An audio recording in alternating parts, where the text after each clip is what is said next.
If we lose this game, they're going to kick us out.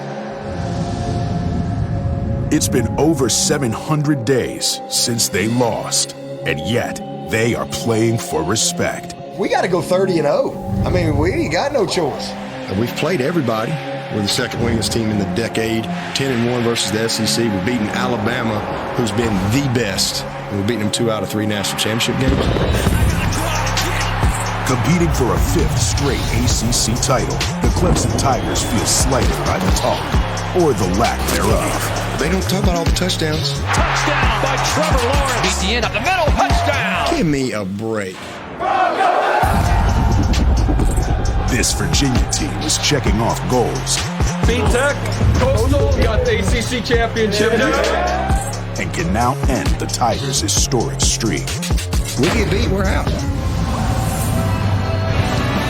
On a championship Saturday night from the Queen City, Bank of America Stadium here in Charlotte, North Carolina. Virginia representing the Coastal, Clemson out of the Atlantic. It's the ACC championship game. And a very pleasant good evening, everybody. And welcome. With Brian Greasy, I'm Steve Levy. LSU trying to make a point that they should be number 1 in the country. And in the young history of the college football playoff, 1 is more important this year. You want to play 4, you definitely don't want to see Clemson in the semifinal. Oh, no, and Dabo Swinney thinks his team should be number 1. Make no mistake, there's no argument Ohio State and LSU have better wins this year than Clemson. There's no question. But I would argue Clemson is the most dangerous team coming into the college football playoff. Dabo Swinney talked this week about selective amnesia, the media forgetting what this team has accomplished in past years. Don't forget what they did against Notre Dame and Alabama less than a year ago, 30-3, 44-16, and this team, the 2019 team, is better on offense and could be better on defense. They're not going anywhere in the championships. Yeah, Dabo did a lot of talking this week. Oh, by the way, they've won 27 in a row. Todd McShay, are you on the Clemson train? Listen, Clemson to me is the most unknown of the 3. There are 3 teams. Forget about the 4. There are 3 teams that belong in the top 4, if you will, this year. LSU's the most proven. Ohio State has been the most complete. When you look at Clemson, they may be great. They may be average. We just don't know. But at this point, I think we're going to find out a little bit more about them tonight. And they always get hot late in the season. They're so well coached, and it has so much to do with Dabo and the way they develop players and develop their team as the season progresses.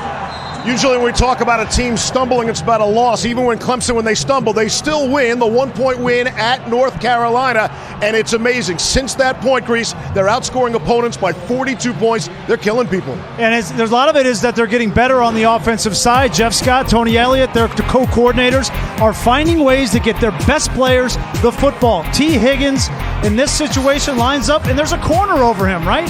When you bring the motion over, now you get T. Higgins lined up on a linebacker instead of the corner. That guarantees him a free release up to the second level, and when the safety peeks to the inside route with free release and T. Higgins, this is a house call. You're getting more creative sets from this offense in the red zone. Bunch set. You put T. Higgins at the point, the spear of that bunch, it guarantees 2 things. 1, you're going to get press man-to-man coverage, and the second thing is you're getting yourself as much room to the field to throw the fade as possible.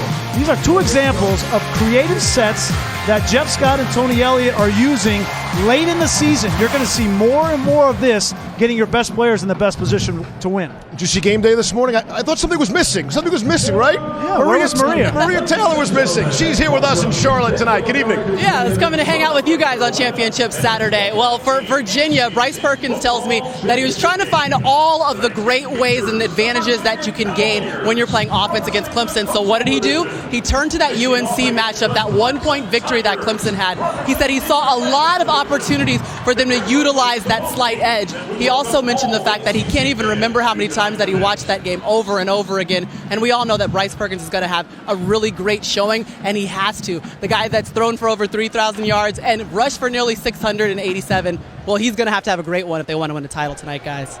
Yeah, don't want to say it's all on Perkins, but it's all on Perkins for the offense. Bit ho-hum here for Clemson. They're here every year. Bit of a Super Bowl for Virginia tonight. Opening kick on the way. Watching Dr. Pepper Championship Week.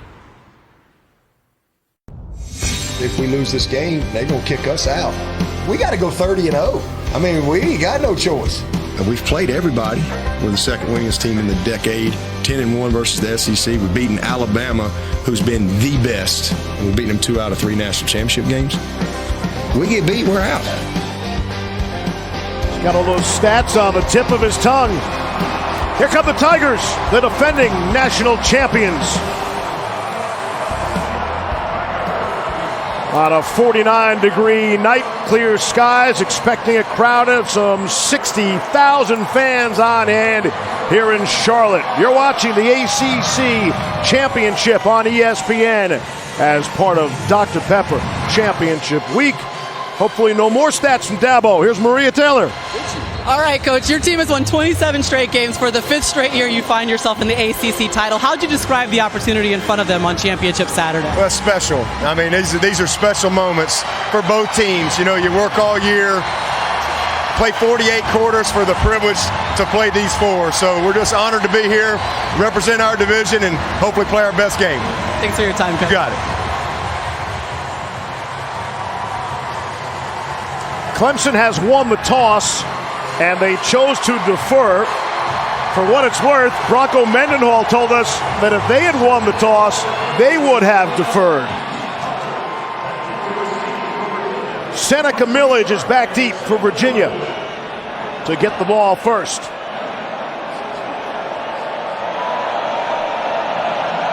No Joe Reed tonight for Virginia. That is significant.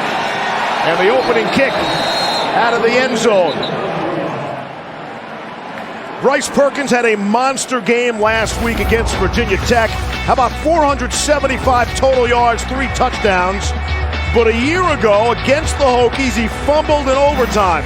And the memory prompted this tweet post-game on Saturday night.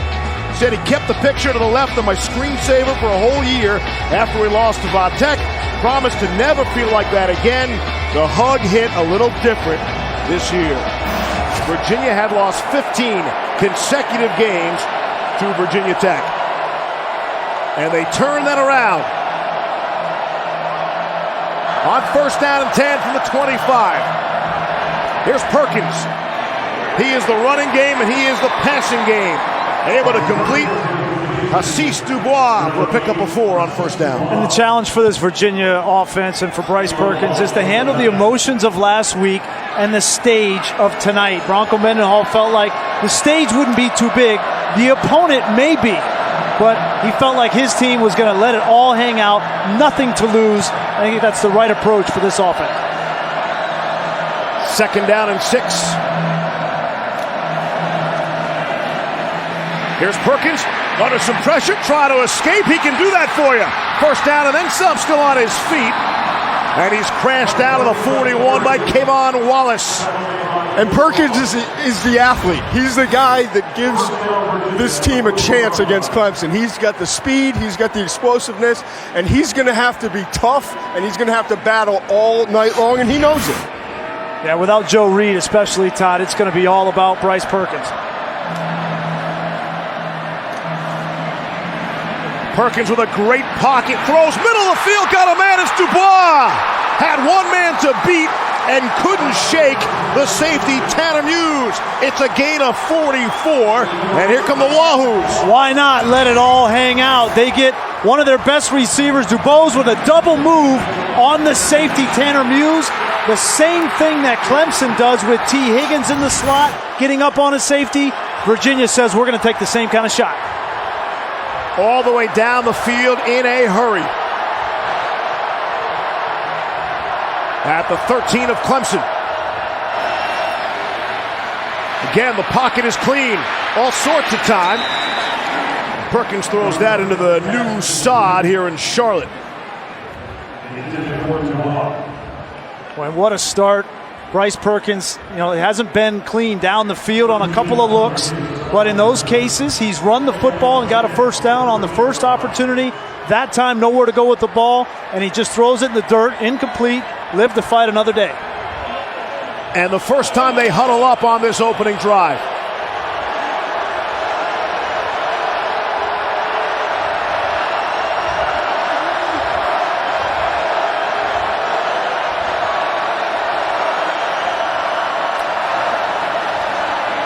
There's a flag down. It's the handoff to Wayne Talapapa. And we get our first penalty of the night. Referee tonight is Riley Johnson.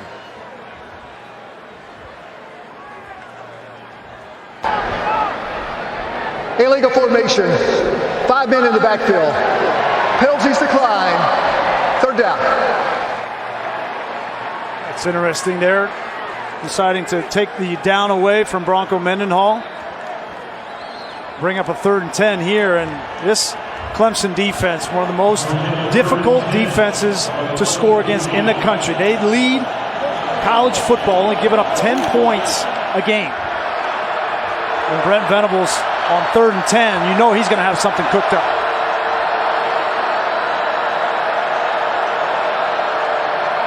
Two to snap it. Here's Perkins. End zone, back of the end zone, it is caught. They're going to say he was out of the end zone. Nolan Turner. It's an interception. Nolan Turner comes up with it for Clemson. Very close to that back line. Just an overthrow here from Bryce Perkins on 3rd and 10. He's forcing this ball in. It goes way over the intended receiver, and Turner in great position, great awareness to have his feet inbounds, control that ball to the ground.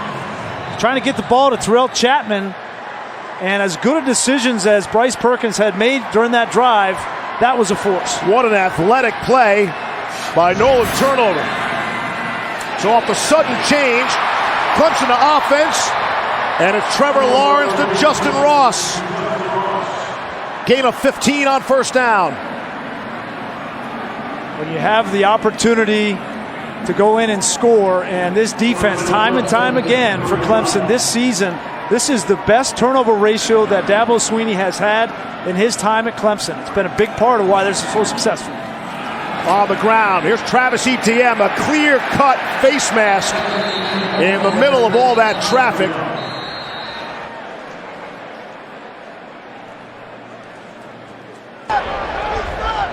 Personal foul, face mask, defense number 91. 15-yard penalty, automatic first down. Mandy Alonso, a junior from Miami on Virginia. Could see that from a mile away. Boy, just like that, Clemson is past midfield. This is the area of the field where they love to take shots to T. Higgins and Justin Ross. Off the play fake. And the throw, and complete. There's T. Higgins. Gain of 10 on the play. 23-0 as a starter. Yeah. Right? I mean, that's just, you can't be any better than that. And everybody wants to talk about, well, he threw multiple interceptions in 3 games towards the beginning part of the year, but since that Louisville game, which was kind of a turning point, he has been flawless. Here's Lawrence going to keep it. And that's the big difference this season for Trevor Lawrence. He's got great legs, running for 20. Well, Tony Elliott wants to run Trevor Lawrence 6 or 8 times a game. And this was a keep. Alonso was in position there, but you see the speed, the athleticism of Trevor Lawrence. He's a more complete player this year, which is scary after watching what he did in the playoffs a year ago. Guy's never trailed in the second half of any college game. Forget about winning them all. He's never trailed in the second half. Clean living, McShay. Out to T. Higgins. Down the sideline for the score. Touchdown, Clemson. Just like that.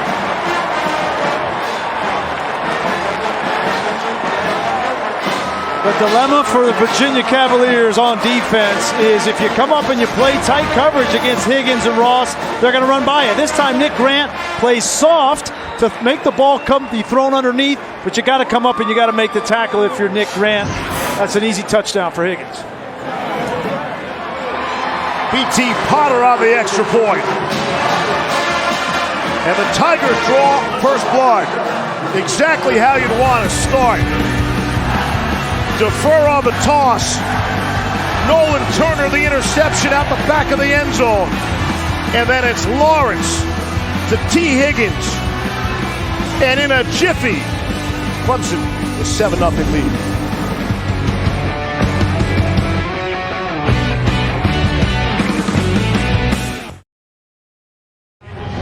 Virginia about to get their second crack with the football. Had a beautiful drive going until the Perkins interception. Again, no Joe Reed. That's a rough loss for Virginia tonight, both as a receiver and a return man. Seneca Millage about 1 yard deep out of the end zone. Millage out to the 23-yard line. The Clemson defense, hard to believe, they're better than they were 1 year ago. You see the sacks per game, so that's a little down. But the yards allowed per game this season is better. Dabo said he's been telling everyone since August. Nobody wants to listen to him. It was kind of hard to listen to him, right? After you lose guys like Wilkins and Lawrence and Furl and Bryant. And only then you lose both inside linebackers and Trey Lamar and Kendall Joseph. You lose a corner in Trayvon Mullen. How are you going to be better? Well, but they're playing better team defense. Already got the turnover here tonight. It's Terrell Jada on the receiving end. Darion Kendrick makes the stop, gain of 5, Todd. You don't lose 5 defensive linemen, 3 of which go in the first round and wind up being better. I mean, that's why none of us did listen, but the way they've done it with the disruption and the different looks up front, especially in the defensive front 7, and then their secondaries just played better than it did a year ago. There's Perkins, who'll run forward for a few. It's all about Brent Venables. It's very simple. He's one of the best, if not the best, defensive coordinator in all of college football. And he knows it, and all the offenses that go against him know it. And he's done an unbelievable job this season with these young players playing, especially the linebacker position. Skalski and Chad Smith have been outstanding. On 3rd down and 3, it is caught. It's Dubois for the gain of 7 and a first down. It is amazing when you look at Clemson's defense. Last year with that NFL front 4, they were 70th in the country in explosive plays allowed. That's 20 or more yards. And this year, they're 4th in the country with a better back 7 and clearly not as good a front 4. Able to escape is Billy Kemp down the sideline. Chad Smith forced him out. Gain of 15. So Tanner Muse, to use Dabo Sweeney's terms, has played a beautiful season. But he's gotten beat once already in this game, and now he misses this tackle right there. And not a great start for Muse. He's been outstanding throughout the course of the season, and he's been a solid, dependable tackler and coverage man in the back end. But he's got to, and you see him back there, he's upset with himself. He knows he's missed 2 plays. Muse is the super senior. This year is Hunter Renfrow, if you will, in his 5th year. Here's Brennan Armstrong throwing for Bryce Perkins.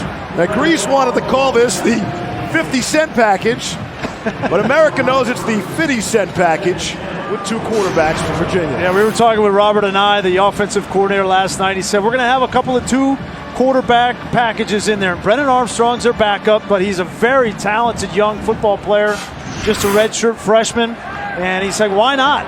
We're up against it from a talent standpoint. We have to have some wrinkles in order to move the ball in this game. Armstrong is split out top of your screen, and that's Perkins out of the shotgun. Looked like that just slipped out of the hands of Perkins. And that will go for an incomplete pass. Yeah, a little bit of a miscommunication there with his receiver on the outside.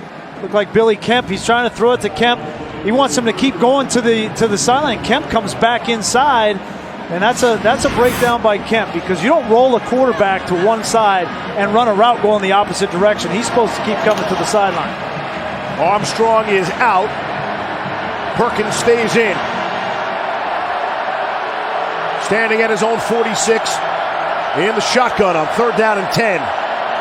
Just across midfield.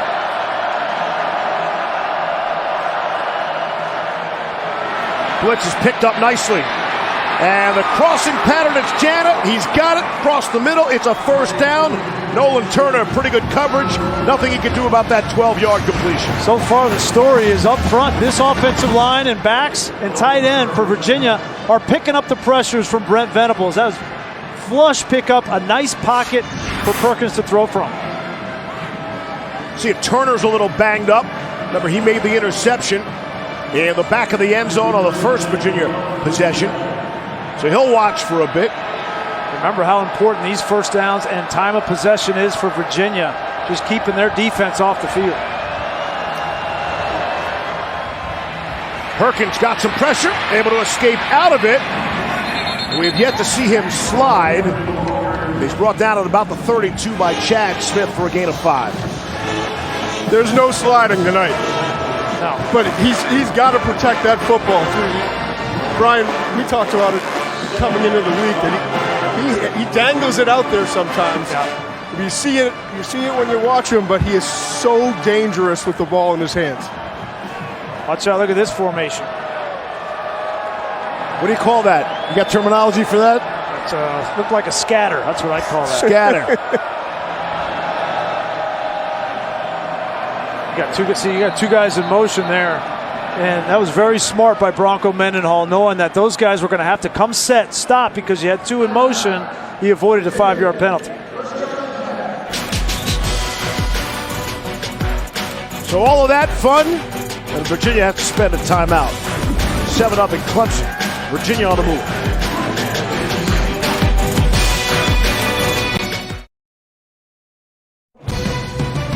The ACC Football Championship game on ABC is brought to you by Ice Cold Dr. Pepper, the official drink of Fansville.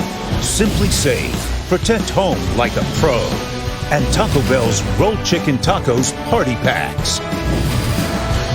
Aerial coverage provided by Goodyear, introducing the newest honorary member of the College Football Hall of Fame, the Goodyear Blimp. Goodyear, more driven. You insulted by that at all? They got a blimp in the Hall of Fame and you can't get in, can't get a sniff? No? Blimp never even played it down. They never beat Ohio State one time. So you're insulted, highly insulted. Got it. 2nd and 5 from the 33. I could say a lot of things about you right now, but I won't. Here's Perkins running from the pocket. James Skalski forced him out. And very close. We'll see where they mark it. Going to give him 5, but they're going to move the sticks for the first down. Yeah, they're going to give him a first down. It's a heck of a play by Bryce Perkins. He's avoiding the negative plays on 1st and 2nd down. And in this case, just getting what he can. Great block on the outside. And as Todd said, there's no sliding in Bryce Perkins. That's a good call, good spot. He's got to avoid the mistake here in the red zone. 1 interception already in the end zone. From the 27. Rushing 4. Looking to go to Tanner Cowley, the tight end. Incomplete. Muse on the coverage there. It looked like Cowley was trying to uncover to the inside, and Perkins was expecting him to uncover to the outside. Very fortunate. A lot of times when that happens and you're throwing the ball to the linebacker right behind him, you throw an interception. So they got Clemson to jump there. Perkins will throw it up, maybe a free play. The ball is dropped anyway. Kevon Wallace able to knock it away. We'll check the marker. Offside. Defense number 3. 5-yard penalty. 2nd down. That's Xavier Thomas, the sophomore defensive end. Smart play by Perkins, knowing he's got him offsides and take a shot downfield. This offensive line has been up to the task so far in protecting Perkins against this pass rush of Pinckney, Tyler Davis, Foster, and Thomas. And he trusts it. That's one thing I've noticed down here. You see with that last run for a first down by Perkins. Now the school's career leader for a quarterback. Why not try to run for a few more? He'll lower the shoulder, get pounded down at the 20 by Skalski and company, gain of 2. Well, one of the big questions coming in was how is Virginia going to respond after the emotional win against Virginia Tech last week and on this stage. And offensively, at least, they have taken the ball and moved it down the field against this very good Clemson defense. 3rd and 3. Perkins throws it, a man wide open. It's Dubois. Touchdown. Virginia on the board. And he beats Muse for 20 and the score.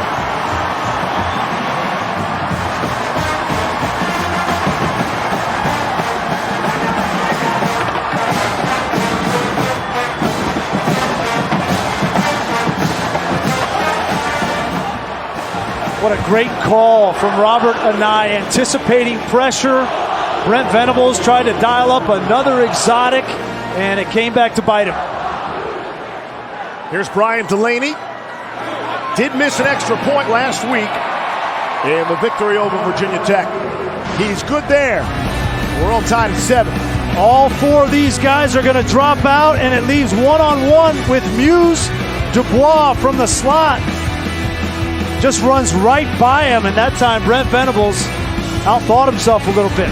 Great execution by Virginia on offense.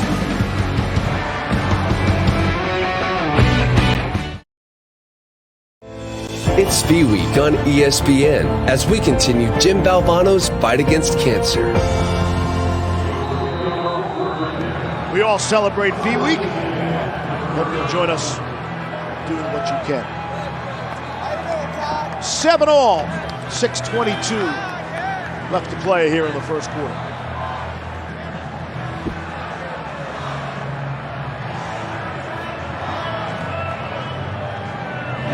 Delaney will boot it away. That's Travis Etienne. Look to get his hands on the football. Goes a touchback. For the 5th year in a row, Clemson back in the ACC championship game. And for the 5th year, they face a different challenger from the old Coastal Division. They knocked down North Carolina. Here Virginia Tech. Look out for the Pitt Panther. Clemson beat Miami. 18, there's the Panther. Boom! And what will happen to the Virginia Cavalier? Tune in and find out. Like I said earlier, it's kind of ho-hum for Clemson. They're here every year. They win it every year, and it's always a brand new opponent for them in the ACC championship game. Etienne couldn't get his hands on the football on the kickoff, but he's able to gain there and pick up a yard. Nick Grant and Zane Zandier on the stops for Virginia. Well, what a stage it is for Virginia. You know, the incremental improvements every single year under Bronco Mendenhall, and to finally get over that hurdle for Virginia Tech and to be on this stage and to be in a tight 7-7 ball game early, they're up to it. Lawrence going to keep it on a good fake to Etienne. He's going to be just short. Give him 7, needed 9. Devontae Cross forced him out of bounds. 3rd and short. Yeah, this Virginia defense playing without their best player, Bryce Hall, the corner, is an All-American. He broke his ankle in the 6th game against Miami. They lost Darius Bratton. There you see Hall. They lost Bratton before the season started, the other corner. Then they lost Brenton Nelson, a safety. So they have been decimated in the secondary this season. 3rd down and 1. It is Etienne. He's got plenty. Out to the 40 for the first down. Joey Blunt made the stop. Gain of 7. Heskin Smith is the only defensive back of the 7 that went down to injury that actually returned. And he's coming back from a torn meniscus. And they're not able to play the style of defense that Nick Howell would like to play. They played a lot more man coverage when they had those secondary players, but you're going to see a lot of soft coverage keeping Clemson in front of them. They do get Chris Moore back from suspension. Violation of team rules. He missed the last 2 games. Lawrence will take a shot. Wide open is Justin Ross running away from people for the Clemson touchdown. 59 yards for the score. And the Tigers are back on top.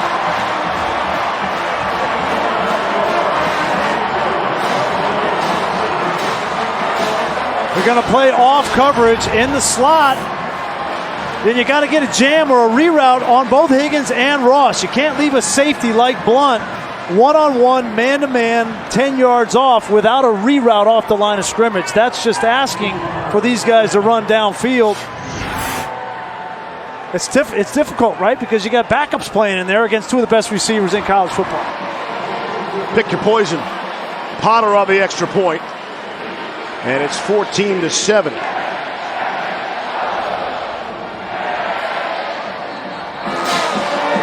You got to play off, right? You got to play off, but you got to at least get some kind of pressure on the line of scrimmage.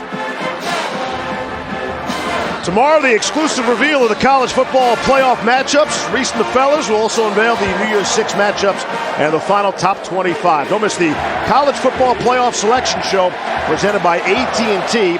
That's tomorrow at noon on ESPN. I think there's two individuals on Virginia's defense that can fit that bill of rerouting and jamming at the line of scrimmage, and it's the two outside linebackers, Noah Taylor and Charles Snowden. They've got length at 6'7" and 6'5", and we were talking with Nick Howe, and he said, yeah, we're going to do some of that where they go out over the slot and get a jam on Justin Ross and on T. Higgins. Those are the perfect body types to do that. The problem is the secondary. I mean, it's so obvious the lack of speed after those 3 major injuries. Which is why you got to help him, right, Todd? Millage thought about it for a second, and he'll take a knee. Take a look at this week's college football playoff rankings, brought to you by AT&T. Wow, 4-7. 3 out of those 4 are lost. That's why a lot of people think Clemson, they don't have to necessarily win tonight and still be in because of that, right? Certainly not after Georgia lost, too. Not going to find 2 better squads. Yep. People very disappointed in the Utah showing last night. Thought the Utes would put up a bigger fight, a bigger effort last night, and that was not to be. Credit to Oregon. Give credit to Oregon, yeah. First down and 10 for Perkins. Gonna keep it. Nearly had him for a loss in the backfield, and instead it's a first down. Got by Skowski. Yeah, Nearly had him for a loss. He comes free right in the middle, and Perkins, at 6'3", 215 pounds, you underestimate how physical, how big he is. Obviously, he's fast. We know that, but Skowski needs to break down a little bit, wrap up. He's had a great season, though. Dabo Sweeney pointed out that he is a special, special player. Smart football player, tough. Perkins to throw and complete to Dubois. Maybe got back to the line of scrimmage, gain of 3. Skowski is a story. What you want to talk about clean living? Last year, his redshirt year, he played 4 games. He played against Georgia Tech, played in the ACC championship game, the Cotton Bowl, and the national championship game. I mean, if you can only play in 4 games, that's a red shirt. Well, he's having to replace some good players. Kendall Joseph was such a dynamic player for this Clemson team a year ago. And Skowski has solidified things in the middle, and it's allowed Brent Venables to do so many different things because they're so smart in the back 7.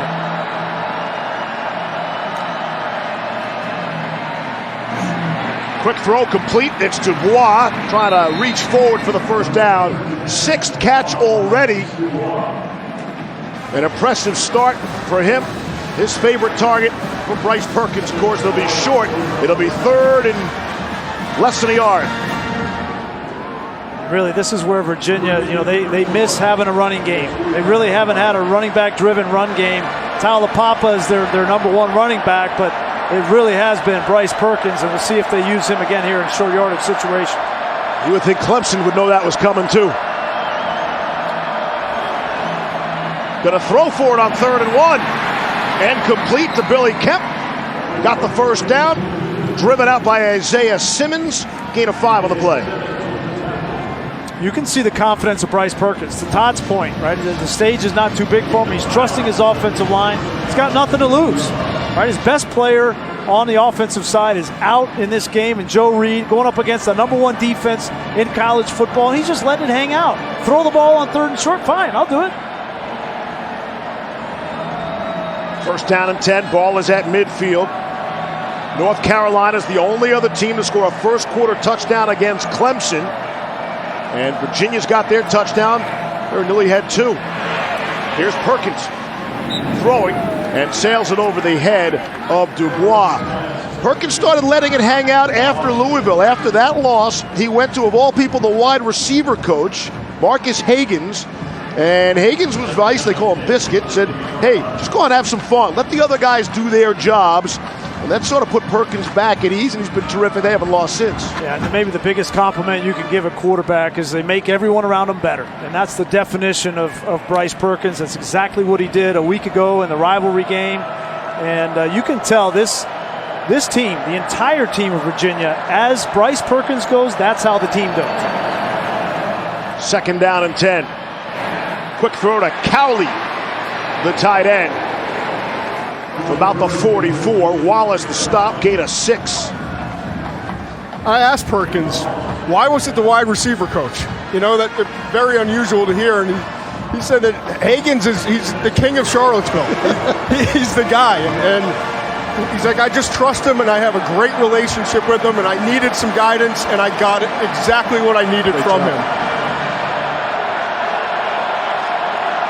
25th offensive snap coming for Virginia. We're still in the first quarter. There's Perkins. Oh, had Billy Kemp all alone there for a moment. Got it over Jordan Williams' outstretched arms. 4th down. That ball might have been tipped off the edge. I think it's Isaiah. No, it's not Simmons. It's Xavier Bryant right there. Gets a finger on it, but that ball was going outside. That's the second time that Perkins and Kemp have been not on the same page. We saw him roll out, and he came back inside one time. That time, expected him to be outside again. You got to grab that receiver on the sideline and make sure you're on the same page. 4th and 4 from the 44 of Clemson. Punt formation for Virginia. That's Nash Griffin to give it a boot. Darion Kendrick will let it bounce. Takes a bit of a Clemson bounce to the 20. That's a 27-yard punt. 14-7, Tigers with the football in the lead.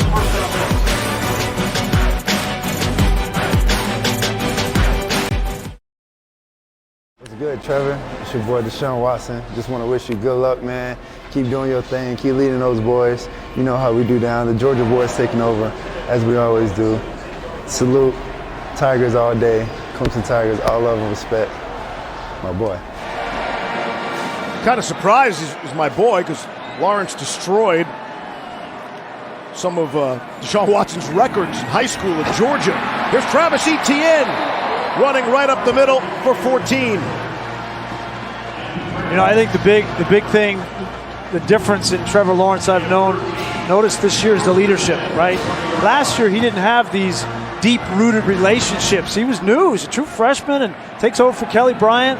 But now, after an offseason together, the relationships are deeper, and he's able to lead from a different standpoint. Under some pressure there, and he's dropped.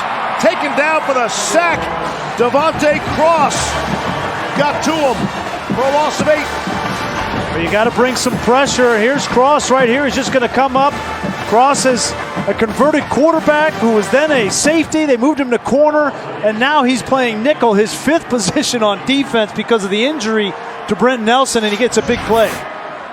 Devontae Cross was Bronco Mendenhall's first recruit to commit at Virginia. Makes the big play there. Juggled and caught. T. Higgins knocked it to himself and then down the sideline. Nick Grant had the coverage. Got a piece of the football, 38 yards. Lawrence to Higgins. Well, Nick Grant has been beaten already for a touchdown, and he felt like he read it right. He was going for the interception, make a big play. But look at the concentration by T. Higgins. Comes down with that football.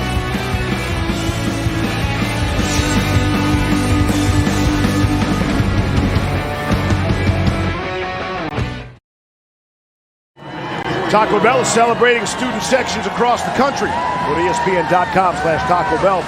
See if your school made the national watch list and how your school can compete.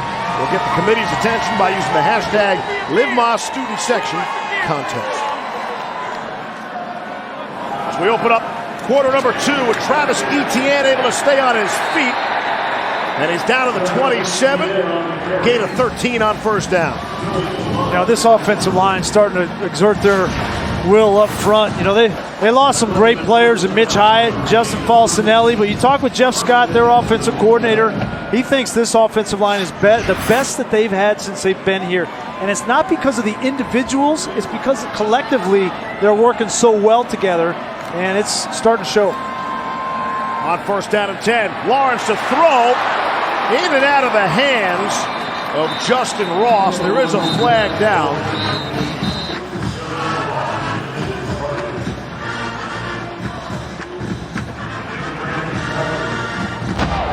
Ineligible downfield. Offense number 76. And penalties decline. Second out. That's Never Sean fails. Pollard. You're talking about the offensive line. Yes. I was about to say it's the best group I've seen in 20 years of studying Clemson. I'm glad you went first, Grease. It's not Sean Pollard's fault. That's a run-pass option. Clearly. Okay? He's just doing his job. Jackson Carman is the only non-senior on that offensive line. He's the sophomore left tackle.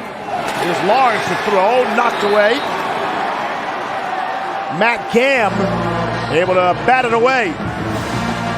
Third down. Huge third down here for Virginia on the defensive side. If I'm Nick Howell, I'm going to bring a little bit of pressure.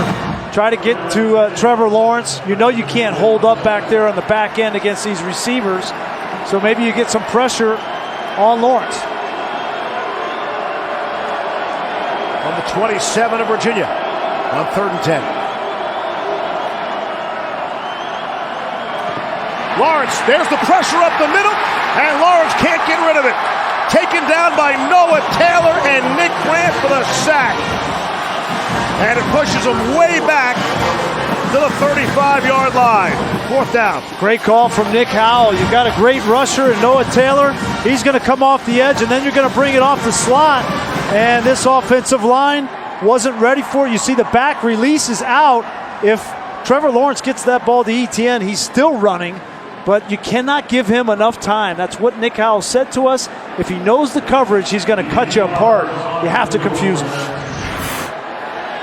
This will be a long field goal attempt for B.T. Potter. 51 is his career long. This from 52, and we get whistles. And I think a timeout was called. There's no snap.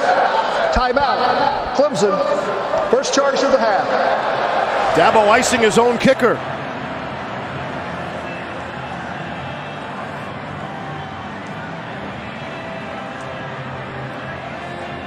Set for an update. Here's Cassidy Hubbard. Cassidy.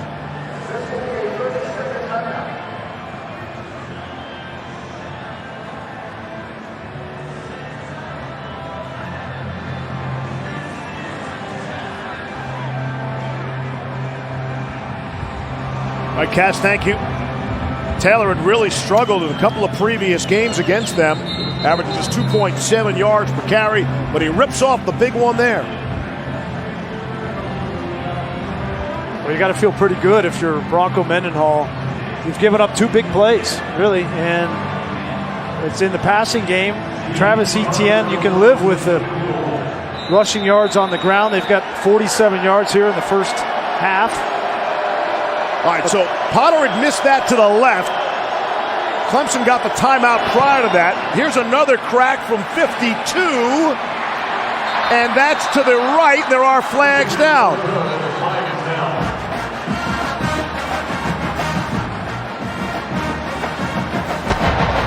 Offside. Defense number 1. 5-yard penalty. Repeat 4th down. All right, it was 4th and 18. Wow, you don't want to give a kicker 3 chances, though. I mean, if you're Nick Grant, you just cannot be offsides.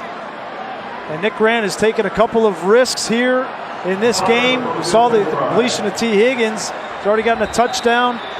It's the little things, the discipline. All right, so from 52, it was 1 to the left and 1 to the right. This is from 47. For B.T. Potter.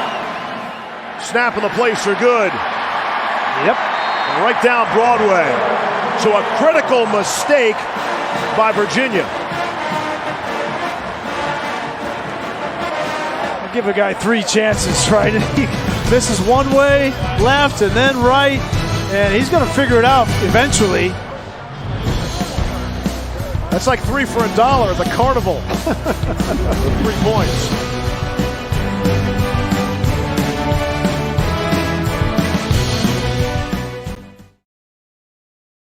Steve Levy, Brian Greasy, Todd McShay, Maria Taylor from Charlotte, North Carolina.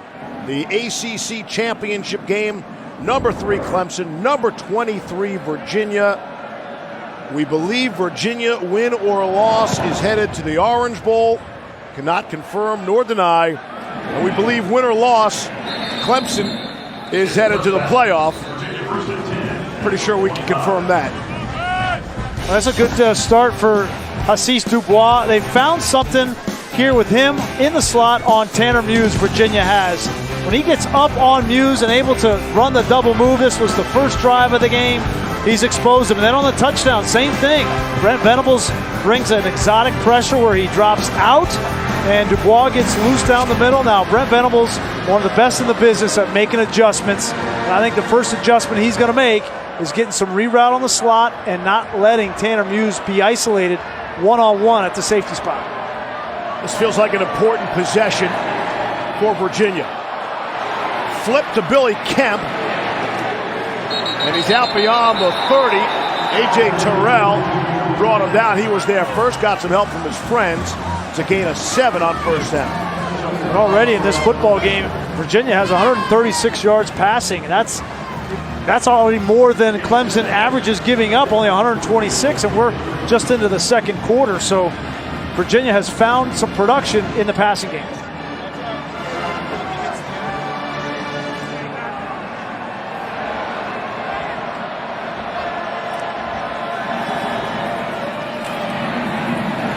Perkins will do it himself for the first down. Gain of 4. Perkins came in leading all players in the ACC in total yards, better than 3,600. He's so important. A week ago, he rushed for 164 yards and 2 touchdowns. Again, those are just his rushing numbers. That was against Bud Foster's defense, too. Yep. And you see Virginia huddling. Time of possession is so important in this game because of the explosiveness of Clemson's offense. Clemson only has 16 plays of offense. They got 17 points. And they're 2-1 in the time of possession, Virginia. On the ground, Talapapa. Back to the line of scrimmage. Tyler Davis, the true freshman, in the middle of that Clemson defensive line. Dabo's called him the best interior lineman they've had at such an early age. Back to Grady Jarrett. And we know how much Dabo loves Jarrett. They got a lot of great defensive linemen, so you say he's that good, that's a lot of praise. But Davis certainly has been, for a true freshman at 300 pounds, he's been a rock in the middle of this Clemson defense this year.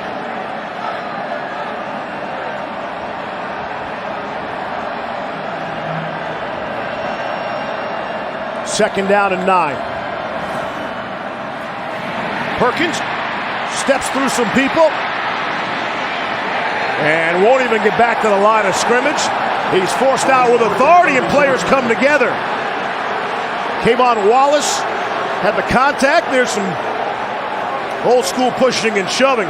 Bobby Haskins, the left tackle in the middle of it for Virginia. Well, I was wondering about Kayvon Wallace and how he would play in this ball game. It's an emotional game for him from Richmond, Virginia. He wasn't recruited by the University of Virginia.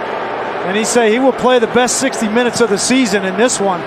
No question that there is inspiration and motivation for Kayvon Wallace, and a little bit of an extra push that wasn't needed on the sideline gets a rise out of the Virginia bench.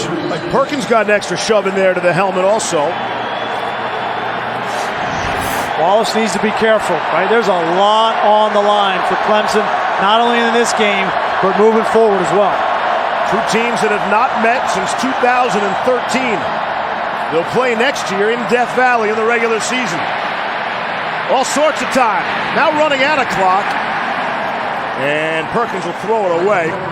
Billy Kemp was in the neighborhood. And Perkins will pick himself up off the new grass 4th down. Yeah, great adjustment from Venables, right? He brought some blitzes early in the game and got beat at the corner position. This time, he plays coverage back here. He's got 2 safeties. Just plays a zone and keeps it in front of him, rushes 4, and there's nowhere to go with the football. And eventually, Simmons gets to the quarterback. Nash Scriven back to punt. Will be the second punt. Bit of a low snap. Able to get rid of it. Fair catch is called for. It bounces off the Clemson player. And let's see who recovered. Clemson able to come up with the football.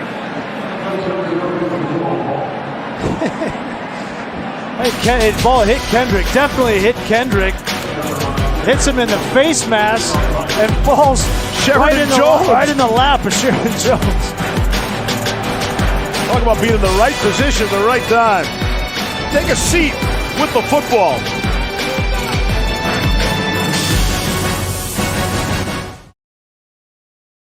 The ACC Football Championship game on ABC is brought to you by Ice Cold Dr. Pepper, the official drink of Fansville, and Pacific Life, 150 years strong. Protection and retirement solutions for your future. Just 3 weeks ago was ACC Championship game. It was Virginia and Clemson again, and it was in soccer. And the Cavs men's soccer team pulled off a 3-1 upset. But you know Clemson is top-ranked in men's soccer, too, #1 team in the country. Here's Travis Etienne, able to stay on his feet, running away from people. Very close to midfield. It's a gain of 14. With that win, Virginia qualified for the NCAA tournament. They'll face the winner of Wake Forest UC Santa Barbara next week. Good on the Who's men's soccer team. You get the sense that Travis Etienne's getting ready to break one. Why not feed him again? Etienne averages 8.3 yards per carry. That's ridiculous, of course. And 5.4 yards after first contact. And those are the best numbers in the country. And when Dabo says he's the best running back in the country, understand. But nationally, a lot of people don't seem to talk about him that way. Not even on the Doak Walker list. And that's some of Dabo's frustration. Yeah, and it's warranted. Here's Trevor Lawrence. On the run, throwing.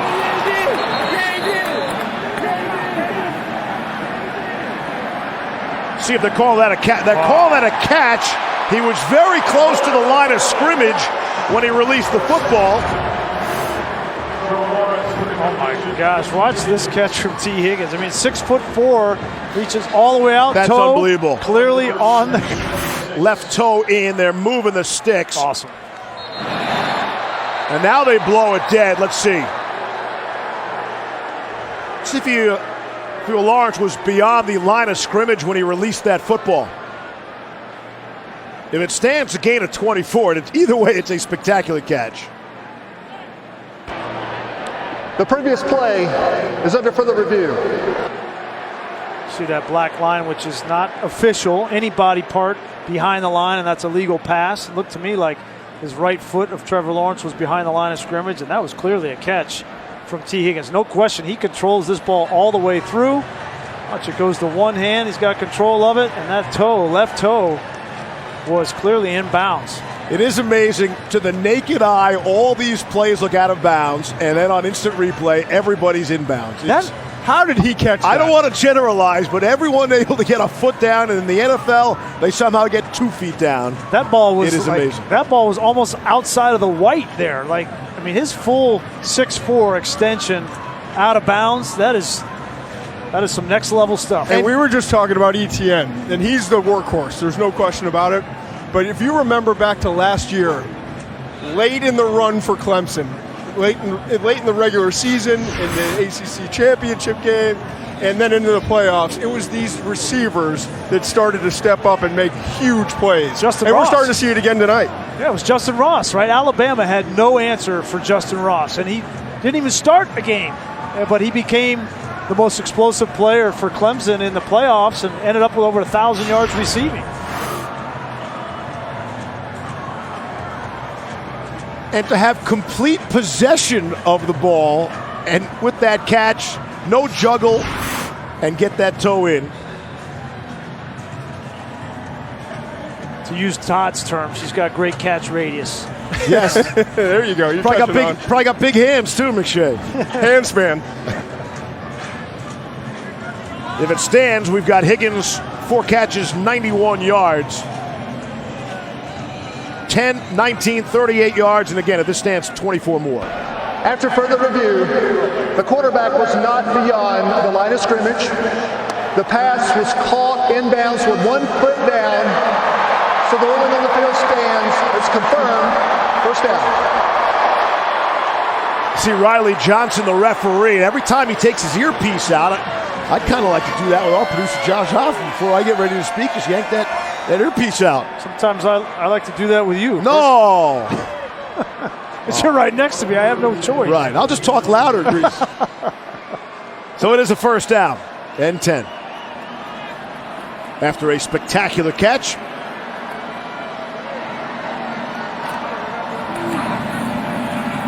Etienne, right up the gut of that Virginia defense.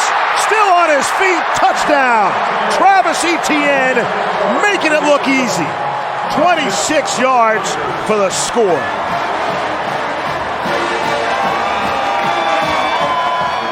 You know, Clemson has a lot of talent at receiver, running back. The tight ends don't get a whole lot of credit. Luke Price here, watch him seal the end of line of scrimmage. Great vision by Etienne and a missed tackle by Blunt. You give him a crease and he's going to finish. There's no question about it. One of the best backs in college football. An extra point is on the way and good.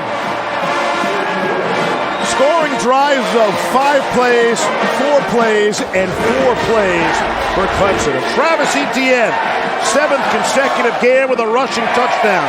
Ties a career high. Clemson appears to be on their way.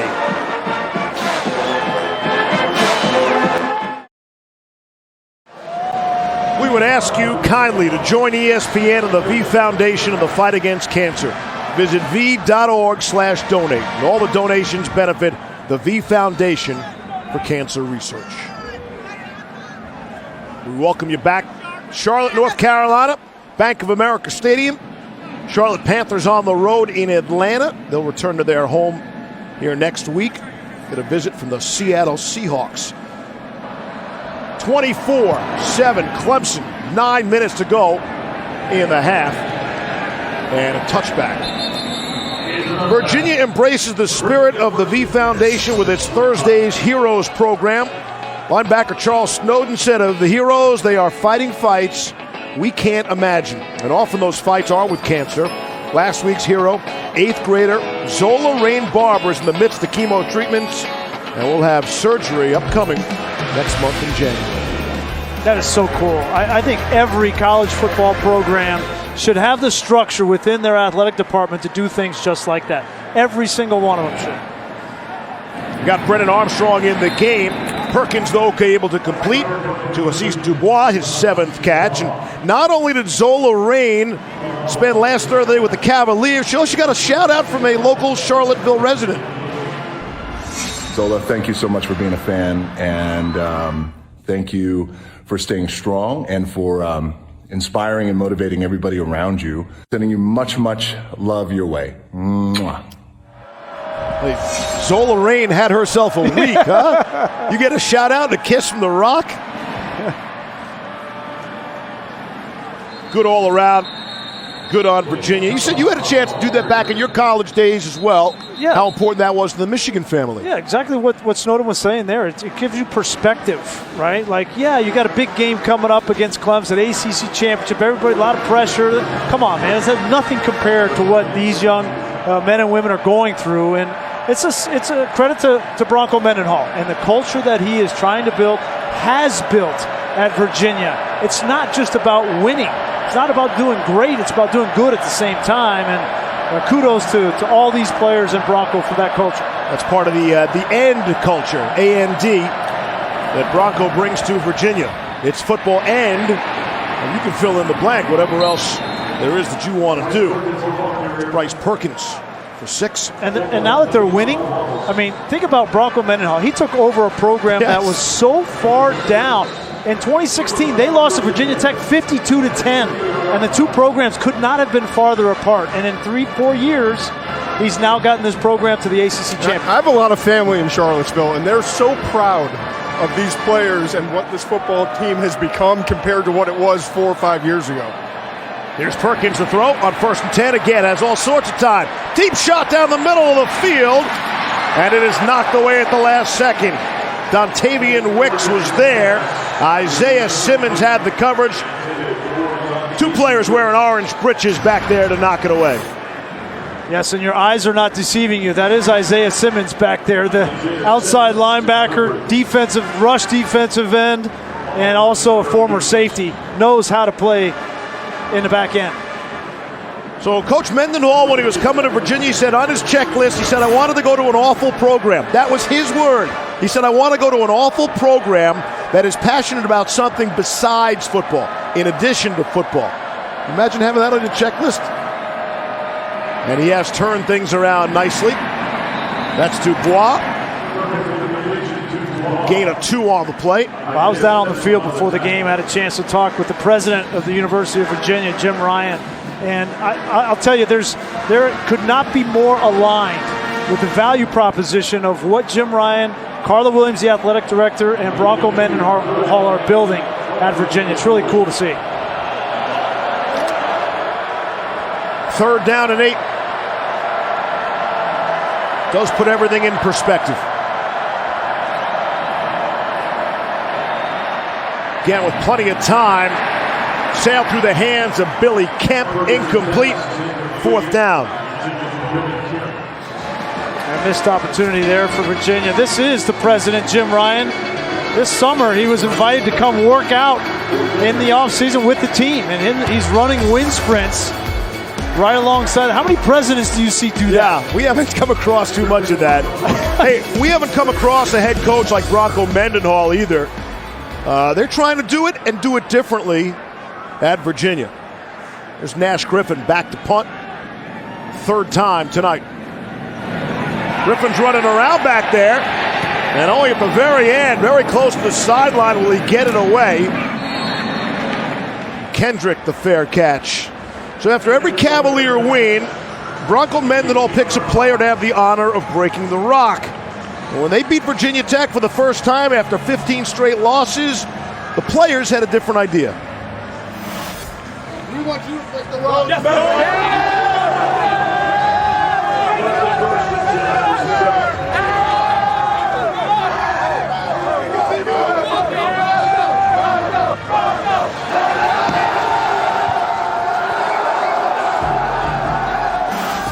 That's so cool. Right?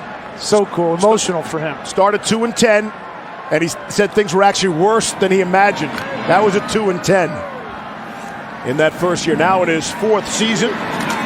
Luke Price on the receiving end. I want to say Mendenhall got off to a rough start. Virginia's first game with Bronco as head coach. With all due respect to McShay, they lost to Richmond. hey, oh, really? Now you're offended. Well, at the beginning of the year, they said they had 3 goals, right? Beat Tech, break the rock, and then party. And he checked all those off. Lynn J. Dixon, the ball carrier for Clemson, hit pretty good after he picked up 4 yards on the play. And it's ZZ stop, Zane Zandier on the tackle for Virginia.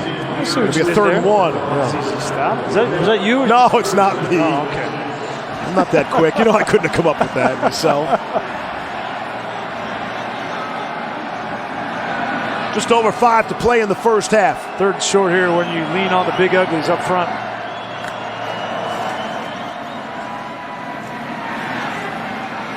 In the gut of Dixon.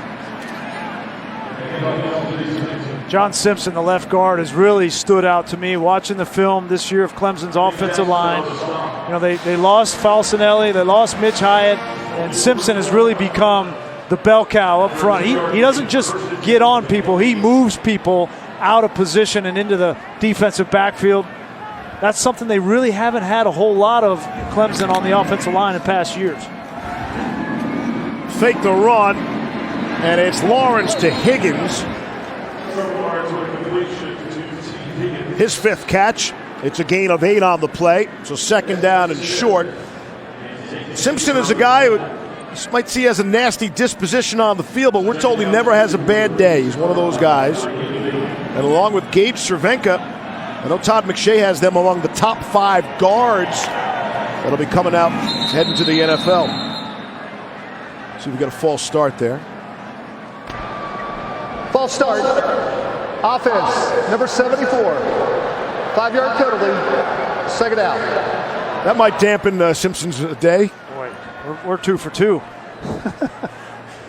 Well, the biggest question for Clemson coming into this season was the left tackle position, and they lost Mitch Hyde, and Jackson Carman was just a true sophomore, hadn't played a whole lot.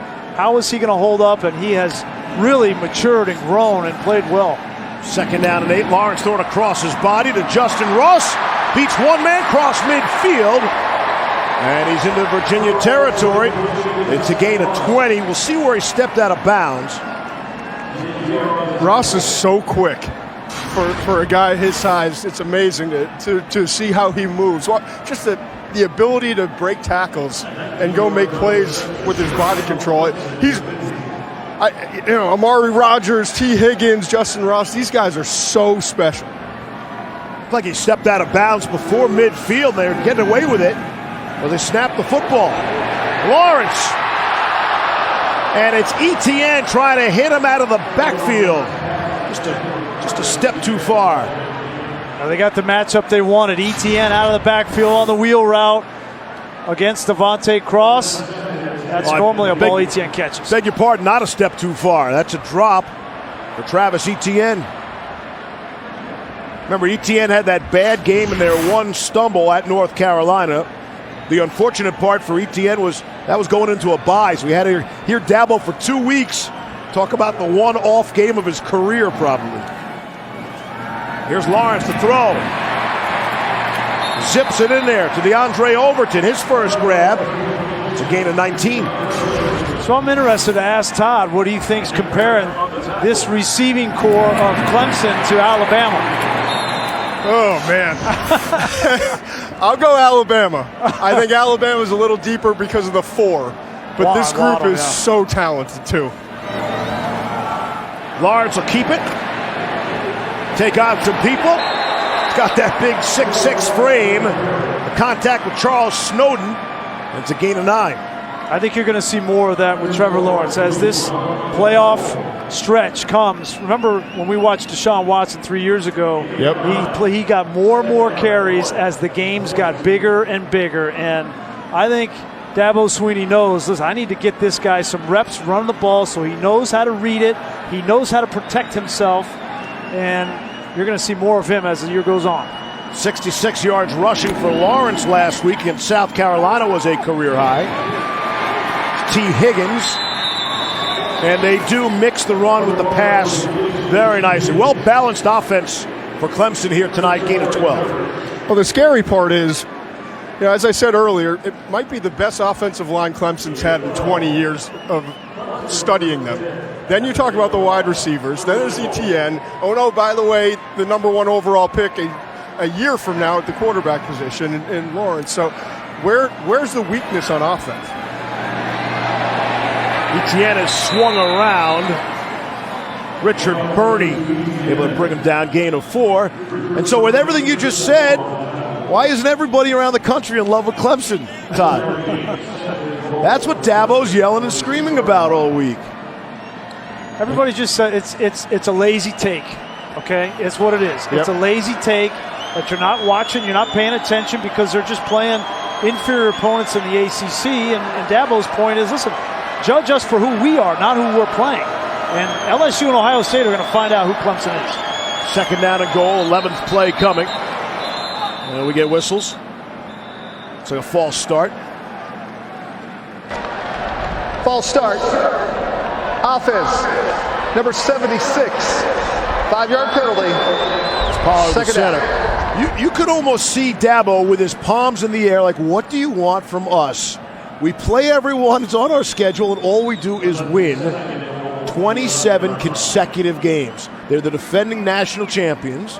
And when they have to beat Alabama, they do so, and rather easily, to the tune of 44-16 in the championship game a year ago. Yeah. They played 2 SEC opponents out of conference in Texas A&M and South Carolina this year, so their schedule certainly is up for debate. Thought about the option. Lawrence will keep it. Taken down by Joey Blunt. Gain of 4 on the play.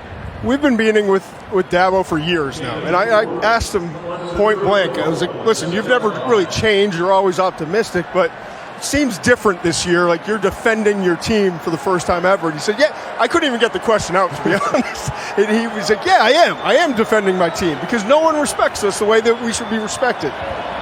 3rd down and goal. Virginia has to have a stop here before half. Clemson gets the ball to start the second half, too. Lawrence back to the end zone, juggled and caught. T. Higgins, 2nd touchdown. And they'll take another look at it, but for now it's a score and a 30-7 lead by the Tigers. Yeah, Virginia decided to play man-to-man with Heskin Smith, the corner, one-on-one with T. Higgins, and he has good position, good coverage, but you just give T. Higgins a chance, and he's going to make the play. Heskin Smith is only starting his 3rd game of his career, and he's going up against one of the best receivers in college football. Potter boots it through. Bronco Mendenhall said that when Clemson kicks a field goal, that's a win. And when they get a punt, you'll see a big celebration. No punts yet for Clemson. Make sure you stay tuned for the Capital One halftime report, and don't miss the Dr. Pepper tuition giveaway. 2 deserving students compete for a grand prize of $100,000 in tuition from Dr. Pepper. How about 2 deserving broadcasters maybe getting in on that? $100,000 in tuition. Hey, Mom, send money. You got some student debt I don't know about? No. I'm going to have a lot of student debt when my kids get old enough. Here's Seneca Millage from the end zone. Comes out just shy of the 30. Make sure you kick off your NFL Sunday tomorrow with NFL Countdown. This week, how who dat became a Saints rallying cry. Catch Countdown tomorrow at 10 a.m. Eastern on ESPN. And then Monday Night Football, the Giants head to Philly to take on the Eagles. Coverage kicks off with Monday Night Countdown at 6 on ESPN and the ESPN app. Eli Manning to start at quarterback for the football Giants.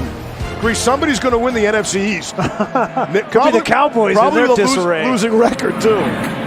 That's the setup for Monday night. See if Eli's got another good game left in him. See if he can hurt the Eagles there. Virginia will spend a timeout with 38 seconds left.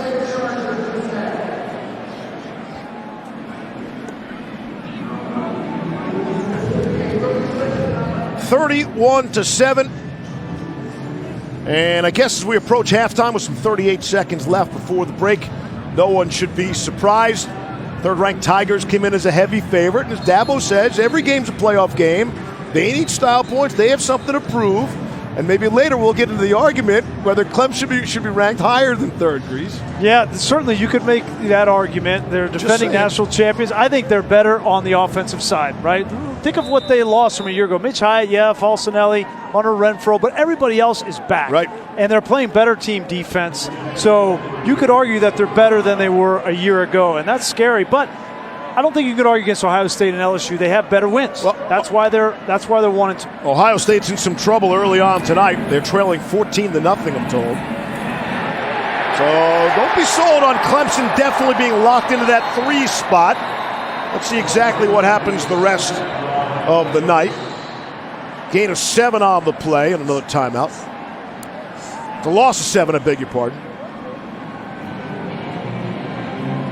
I'm happy that we have a playoff system of 4 teams and we're not in the BCS, because if we had this situation, right, it would be a nightmare. Well, how about the people that are calling for the 8-team playoff? Forget the 8. Well, hey, a lot of people are saying that, Grease. So not this year. We've had. What was Oklahoma Baylor today? That was a quarterfinal. Okay. Right. What is Ohio State is in a situation right now, right? Yes, the Utah situation. So we've had these games that are leading into the semifinals. I think it's great where it is. Dabo Swinney thinks it's great where it is. I asked him that question yesterday, and he likes the situation that it's in. Right? He liked the BCS. I was like, there's no way. If you were Clemson this year, number 3, there's no way you would be liking the BCS. I think a lot of people feel that way, and I think whether we want it or not, an 8-team playoff is coming. Could be, That's America. Make everything bigger, more inclusive, and see if it makes it better. We'll see. That pass is knocked away. Kayvon Wallace nearly had it. 26 seconds left in the half, and it's 4th down.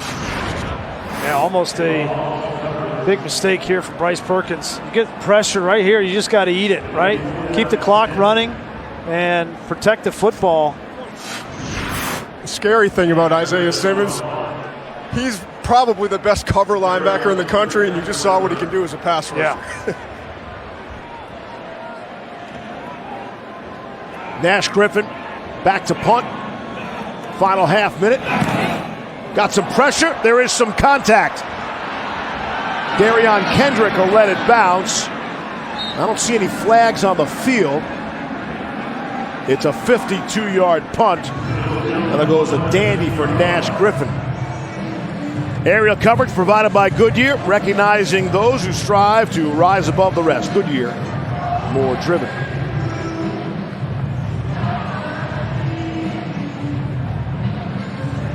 You know, those punters, they can act from time to time, too. Let's see if there was definitely some contact. I pulled up.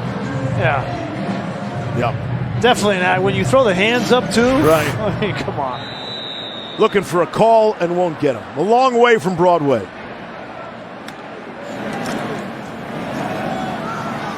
Etienne going the wrong way. That'll go for a big loss in the final seconds, we would think, of the half. Clemson, that's their 6th possession officially, but on the 5 true possessions so far, 4 touchdowns and 1 field goal as we hit halftime.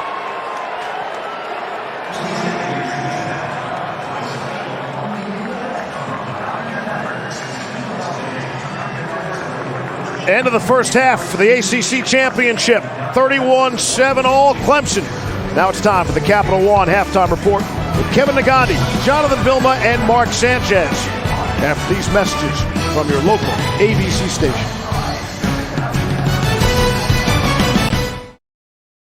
Welcome back to Dr. Pepper Championship Week.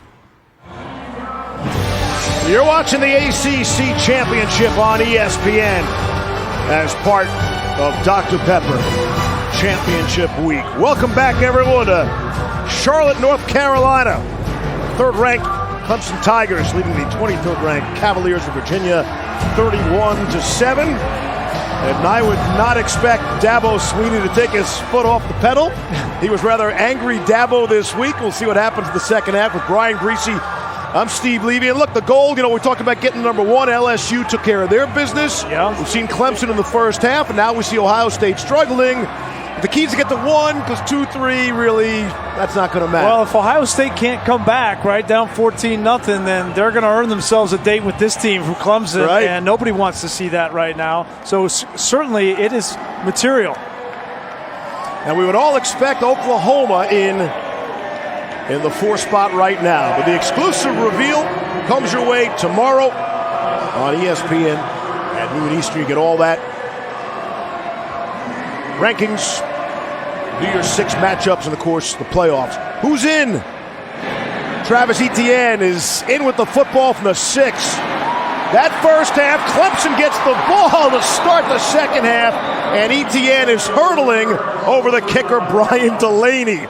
33-yard return down to Maria Taylor. Well, Steve, coming back out from the locker room, Bronco Mendenhall said the message to his team was simple, that the mindset was correct, but the execution did not quite match it. So he told his team, all we can do now is play hard for the next 30 minutes of this football game. Dabo Swinney, on the other hand, he was effusive in his praise of Bryce Perkins and what he's been able to do in that first half, but was also proud of the way his offense was able to deliver those 31 points in the first half. All right, Maria, thank you. On 1st down and 10. Travis Etienne, right where he left off in the first half, It's the long kick return, and then it's 24 yards from scrimmage there as we check out tonight's Pacific Life game summary. Yeah, and ETN, you keep giving him the ball, and he's going to continue to wear on you. Now, 10 carries, 80 yards in this football game, and a touchdown. And why wouldn't you continue to give it to him? Right up the middle, this offensive line and John Simpson wearing on you. Here's Lawrence rolling to his left, thrown across his body. Amari Rogers was in the neighborhood. Here now the aforementioned Pacific Life game summary. And a lot of it's been Trevor Lawrence throwing to T. Higgins, who plays soft coverage on the outside for Virginia, not to get beat deep, and you miss tackles. And Trevor Lawrence has had time, his confidence, and finding his best players. He's in a rhythm. 2nd and 10. It's Lynn J. Dixon out of the backfield. Nothing doing there. Devontae Cross had a nice first half for Virginia. Makes the stop there.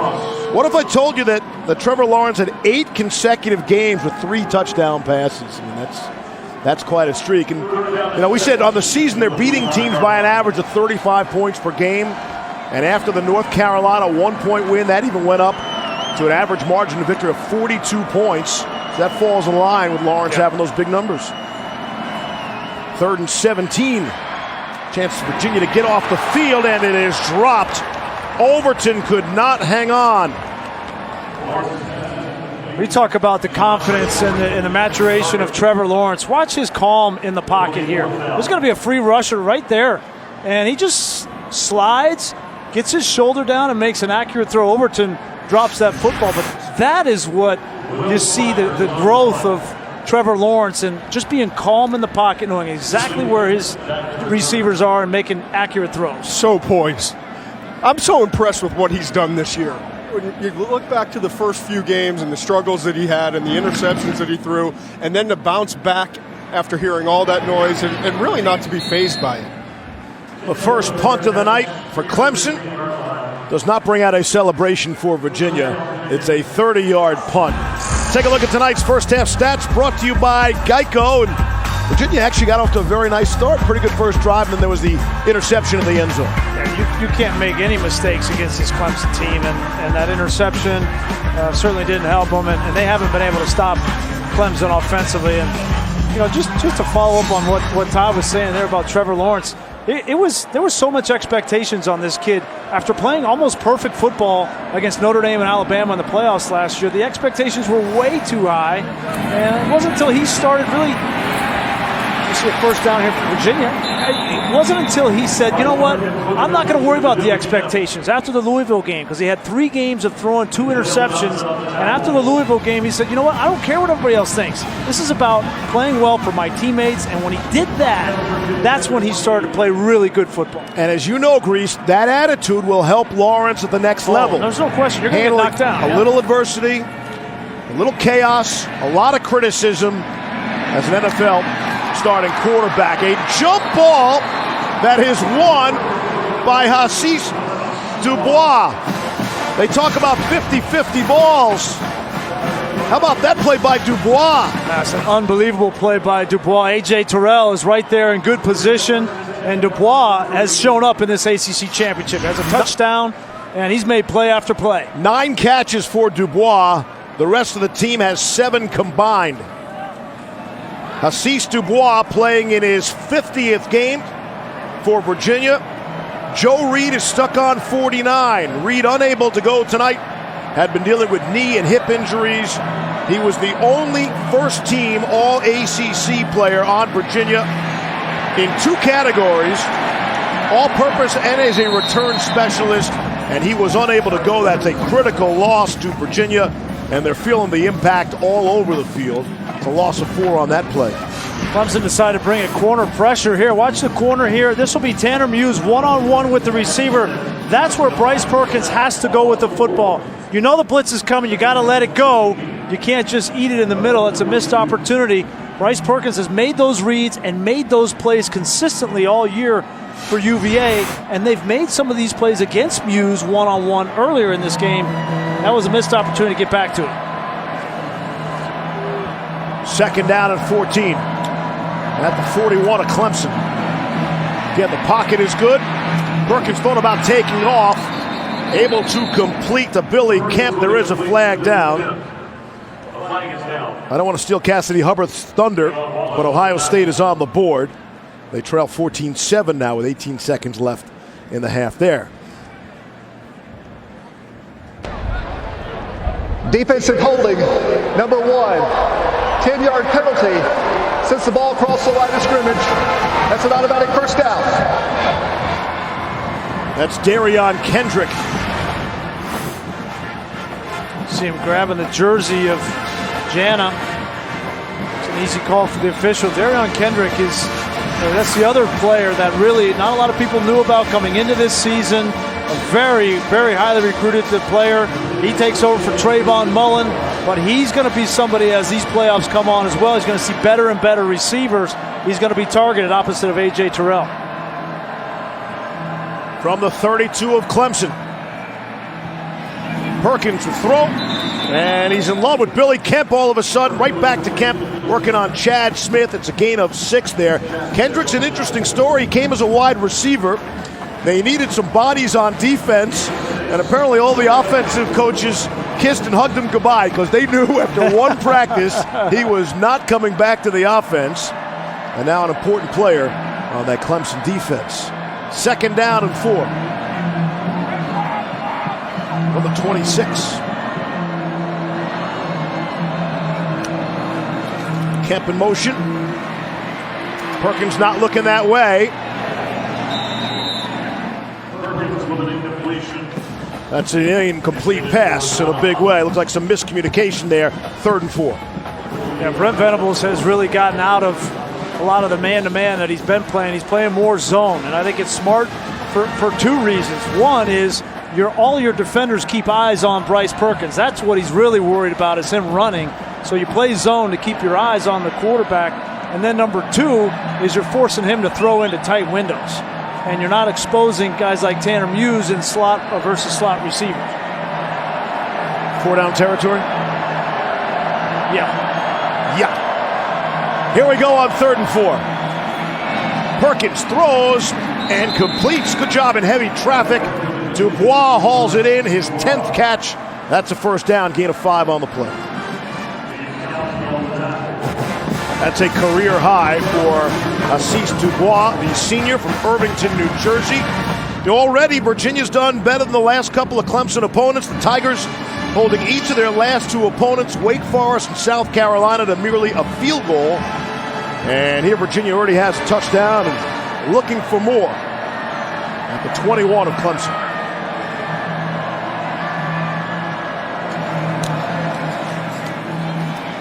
Blitz picked up nicely. Perkins lost one to the end zone. It is juggled and incomplete.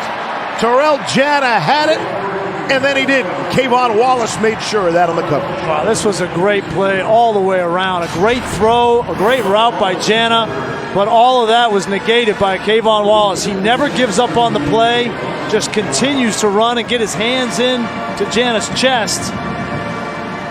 And that's tricky to do. Yeah. You know, when you're that close to be able to get physical but not push too much to get the penalty flag. That was a great play by 12. 2nd down and 10 from the 21. Here's the pressure. Flushing Perkins out of the pocket. He'll connect with Billy Kemp. That's a gain of 7 on the play. What does Brent Venables decide to do here on 3rd down and 4? You know, he's been pretty consistent, bringing pressure, bringing some blitz. He brought one there on the last play. If you're going to bring pressure, you got to contain 3 in the pocket. 6th catch of the night for Kemp. Here's 3rd and 4. There's some confusion on Clemson's defense. Guys looking over. Wallace is looking over. Now they're changing. They're going to play zone. They audibled when Virginia audibled. Perkins, a quick throw inside, has Jana for the first down, gain of 8 on the play. See some of the chess game going on between Robert Anaya, the offensive coordinator, and Bryce Perkins right now. And that time they knew that Venables was going to check into his zone, drop 8, and just very confidently throws a little stick route and convert a first down. Funny you mentioned chess. Jana's a big-time chess player. plays Chris Sharp all the time. Got a feel there are a lot of chess players on this Virginia squad. First down and goal from the 8. With the pressure in his face, Perkins gets rid of it. It's Jana for the touchdown for Virginia. It's check, it's not checkmate. 31-13. Exact same blitz that Venables brought earlier in this drive. You leave Tanner Muse out there. Bryce Perkins missed it earlier in their drive. Took a sack. This time he didn't miss.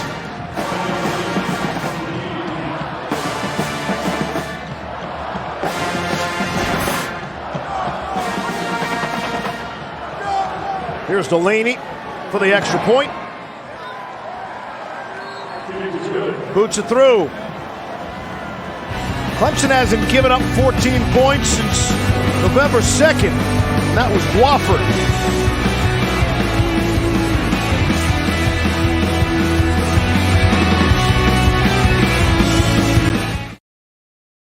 Aerial coverage provided by Goodyear. From end zone to end zone, Goodyear, more driven. Bank of America Stadium here in Charlotte. Clemson all-time is 6-0 in this stadium. Virginia had never lost either. They're 3-0. Proverbial something's got to give tonight. And it looks like the Cavaliers are giving, although right back in the game with a 31-14 score now. 8:21 left in the third quarter. Delaney to kick it away for Virginia. And Etienne is back deep for the Tigers. Kick it out of the end zone. The William V. Campbell Trophy, presented by Mazda, recognizes combined academic success, football performance, and leadership. Considered as the academic Heisman. And Virginia linebacker Jordan Mack is a finalist for the award. 3.47 GPA. He's going to graduate this month. Leads Virginia in sacks. Also volunteers at the Kindness Cafe, an organization that employs people with cognitive disabilities. He's one of those guys when Bronco Mendenhall talks about end. Yeah. Football is important to him, but so are so many other things. Really impressed talking with him yesterday. I mean, such an outstanding young man. And that's my favorite trophy, honestly. It's my favorite trophy. You can, I get it, the Heisman's big, but to me, the Campbell Trophy is the highest honor for a college football player. And it just doesn't get talked about.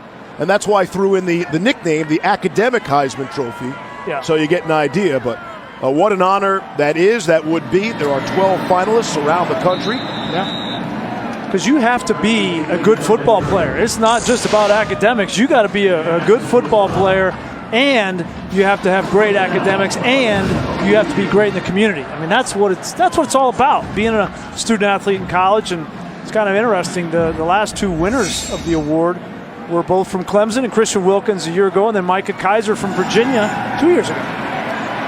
Lawrence, deep shot down the middle of the field, and T. Higgins.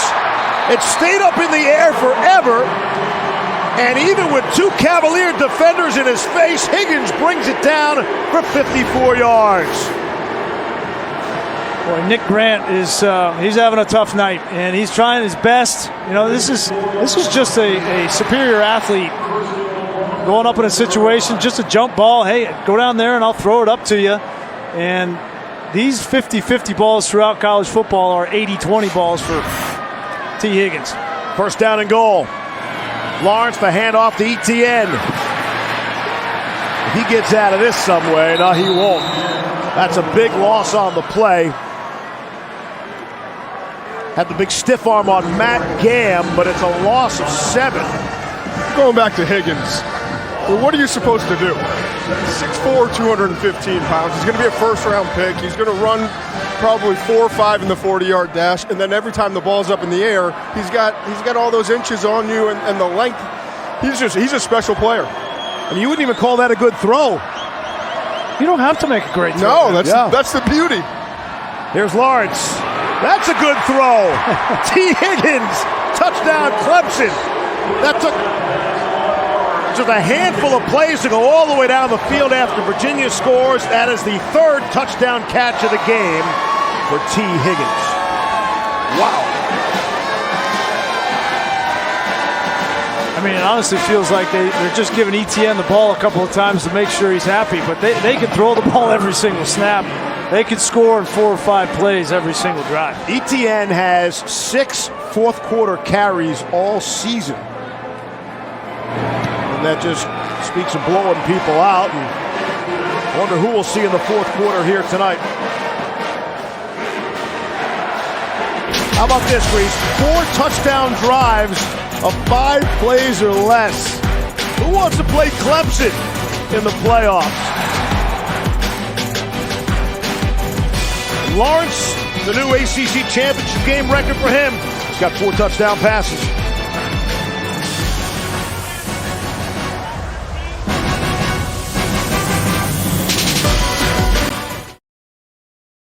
The ACC Football Championship game on ABC is brought to you by Ice Cold Dr. Pepper, the official drink of Fansville, Right House Financial, Build for What's Ahead, and Samsung QLED TV, the official TV sponsor of the College Football Playoff. Clemson trying to be the first team to ever win a conference championship game 5 straight years. Nobody's ever done that before.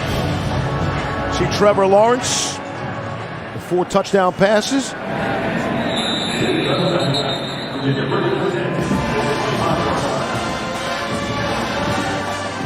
And Trevor Lawrence got to be throwing to somebody. And in this particular game, it's T. Higgins. Most wide receiver touchdowns in Clemson history. They have had their fair share of greats. And Higgins doing things tonight.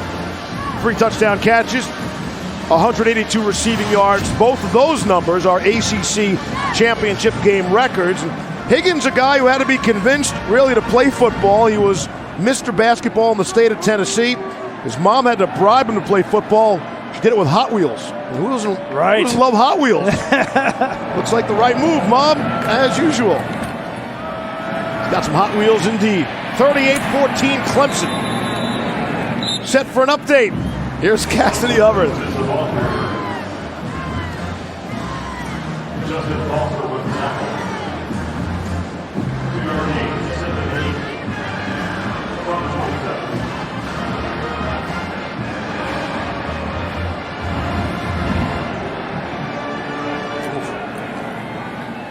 All right, did not see that coming, Cassidy. Thank you. Back to the run game, which has mostly been dominated by Bryce Perkins. Wayne Talapapa on the carry there. 5 yards on the play for him. Well, you can't help, after watching that highlight, you can't help but think, you know, that's the first time Ohio State this season has really looked mortal. And what's going to happen if they end up losing that game? Woo! I mean, they're working their way into a date with this Clemson team, and they look stronger than ever. Quick out of the backfield. Talapapa, gain of 10 on that play. And I mean, yeah, go ahead. I think there's a big difference between teams that get better as the year goes on and teams that don't. And Clemson certainly has gotten better. See the All-State playoff predictor. How you feel about that? What happens if it's like a 21-point game tonight? They lose by 21? Yeah. Well, Wisconsin has 6%. I don't know if you could see that. I'm not worried about those percentages. I'm trying to have a real conversation. Oh, you wanted a real conversation. Gotcha. Perkins there, but to me, but one of their losses was to Ohio State. The other was a really bad loss, 24-23 to Illinois. And Bryce Perkins still down on the field. That's Brennan Armstrong, the backup quarterback. We've seen him in the game. Armstrong a couple times, but I would say no offense in the country depends on one player more than Virginia with Bryce Perkins. We'll be right back.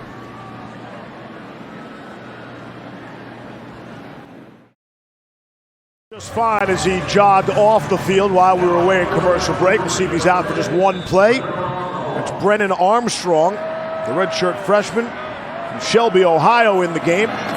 Again, he's been in the game earlier tonight. 2-quarterback package. Armstrong fumbled the football. Able to recover. And if that's your one play, and instantly Perkins comes running in. Well, it's his own read, right? He has to read it and make the decision whether to pull it, and looked like he just wasn't on the same page with Talapapa. Fortunate to get it back. It's been a day for backup quarterbacks, hasn't it? Yes. Baylor. Sometimes you got to go 3 deep if you're Baylor. Clemson defense was not set. Perkins to Billy Kemp for a whole yard. I'm sure Greasy doesn't know the feeling, but it's not fun coming in frozen cold after standing around all night. I don't think that has anything to do with holding on to the ball, though, Todd. No, I know. Can we talk about Baylor for a second? What a job! What a season! Yeah. Don't let it get lost. The real story is Matt Rule and what he did with that program. They were a 1-win team a couple years ago. There's the fake. Yeah. It's Nash Griffin, the punter, able to throw and complete to Hayden Mitchell. All of that on a punt and not going to get there. It's a 2-yard completion. Great play by Skalski, the linebacker. He wasn't fooled. Number 47 on the outside. He read it, came up, made the play along with Simmons. No chance. Back in Charlotte, the ACC championship game. Clemson enjoying a 38-14 lead over Virginia. Virginia pulls off the fake punt for a 2-yard completion and then turn it over on downs. Lynn J. Dixon, the ball carrier for Clemson. Well, tomorrow it's another big game for Virginia. Cole Anthony in North Carolina taking on the Hoos, 4 Eastern on the ACC network. And over on ESPN, the Women's Jimmy V Classic is back. Notre Dame and UConn. You can stream both games on the ESPN app. 2nd down and 2 from the 41. On the ground, it's Dixon again, trying to turn the corner, and he will get the first down. Cole Anthony is projected to be a top 5 pick. McShay, where did you have Cole Anthony on your big board? I was just curious. Top 5. You did? Really? You don't do college basketball into the NBA. I got you. No, Anthony is supposed to be a top 5 pick in the 2020 draft. Get a chance to see him. Virginia was somewhat concerned that fans would not make this trip because the basketball team was home for North Carolina tomorrow. It's tough to tell. There's a lot of orange in the building tonight. Just can't tell which side's orange. Primary color for both. A whole lot of flea flickering going on. Here's Lawrence to get rid of it. Etienne is tackled. But Clemson says, you got a trick play, we've got one too. Well, I got you. You know, this game is clearly in control of Clemson, right? The double reverse, flea flicker statement you want to put on this one.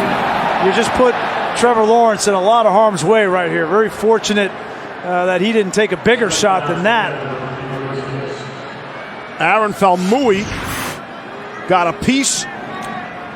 Got Etienne, Overton in there on the flea flicker. Now safe underneath. It is Travis Etienne on the receiving end. Etienne, the ball carrier, 14 carries for 114 yards. His 17th career 100-yard game. That ties Wayne Gallman for the most in Clemson history. And he's 43 rushing yards away for the most in Clemson history. What a career he has had in Death Valley. 4,000 yards. That's where he's going to end up. On the ground, that's Dixon. You know, when you play for Clemson, you get all these extra games too, right? Yeah, they played more games than anybody in college football the last 3 years. Got to keep playing 15. Yeah. And they've been winning them all. That's what Dabo said. We got to go 30-0. And if he's right, they'll have won 2 national championships on their way to win 28 in a row this season. Here's Dixon. Wow, that looked easy. Lynn J. Dixon right through the heart of that Virginia defense. 23 yards for another Clemson touchdown.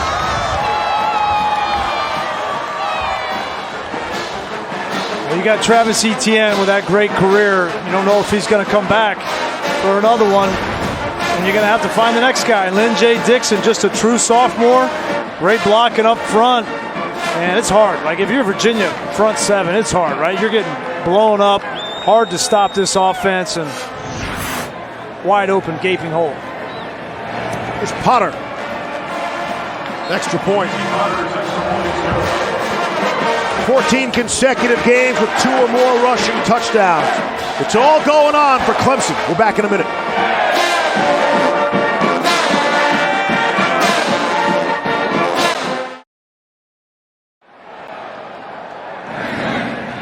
Touchback, bring it out to the 25-yard line. You might have heard, you might have read, Dabo was on red alert all week. We should focus more on who we are and not who we so-called play. I just don't think our team has been portrayed properly, and I think people have missed out on a beautiful football team. They are better in every area as a football team than that team that went 15-0 last year. You know, they've won 27 in a row, and I was thinking about this. You know, how many teams win 27 in a row in college football? Remember, UCF went through that winning streak. Right. Dabo almost seems like he has to defend his winning streak the way UCF was defending their winning streak. A group of 5 situation as opposed to a power 5. And that would be unfair to Dabo and Clemson. Final minute of play here in the third quarter. Well, I think the big thing is the ACC was down this year, right? And down last year, too. Well, last year they played 2 ranked teams in the ACC. NC State was ranked 16th, and Boston College was ranked 17th when they beat them. They played no ranked teams this year. If you go back to 2017 and 2016, they played 3 ranked ACC opponents in each of those seasons. So the fact that they didn't have any ranked opponents in the ACC this year, that NC State was down, right. Florida State, they Louisville. Can't control that. Yeah. That is not Clemson's doing. And everybody has a Wofford on the schedule, right? Some people have 2 and 3 Woffords on the schedule. They have 2 SEC teams in the non-conference. I can say this. We've seen all the top teams in the country. LSU's as good as anyone. Ohio State's right up there. I know they're struggling tonight. Clemson is right there. And that conversation will continue as we head for the fourth quarter. Trevor Lawrence and the Tigers. Thinking about trying to do something about that number 3 next to them. Maybe they can upgrade that spot.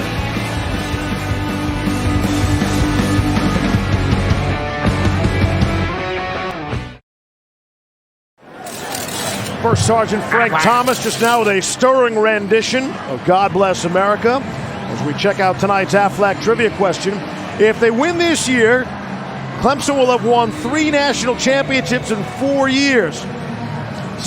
Now we're doing hypotheticals in the Aflac. Since 1936, how many times has that happened?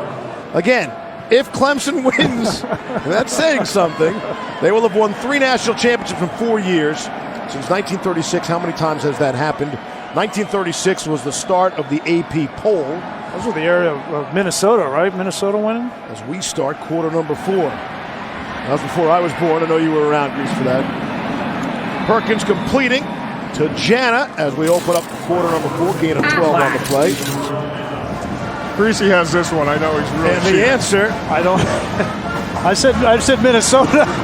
No, I don't see Minnesota there. Notre Dame, Nebraska, and Alabama. The only 3 times a school has won 3 national championships in 4 years. Now, the one in the middle, that Nebraska one, that was a share, and I'm going to dispute that one. And how did you know that off the tip of your tongue? That was the shared split national championship with the Brian Greasy's Michigan squad. That's how we created the BCS after that season. Mm-hmm. Scott Frost didn't want any of us. Scott Frost on line 1. Depends on who you ask. He did not want any of us. It's like Perkins might have been grabbing his side there a little bit.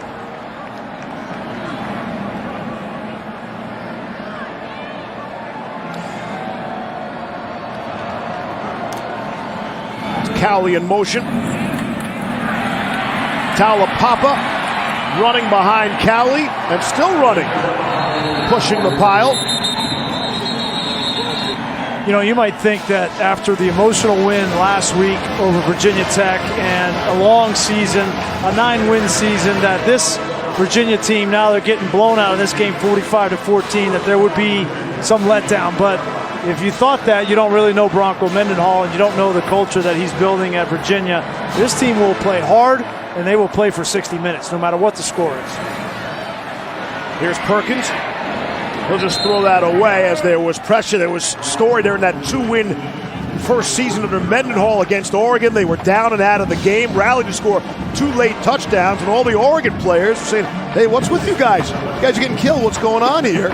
And that was really the start, the turnaround, and we asked Mendenhall about that. He said that's what he was most proud of that first season. The most memorable part of that 2-10 season was that moment, and that just tells you what you need to know about what he's trying to build here. And you can't say enough about the toughness of Bryce Perkins. He took a bunch of shots against Virginia Tech a week ago, and he's taken a couple more here in this game.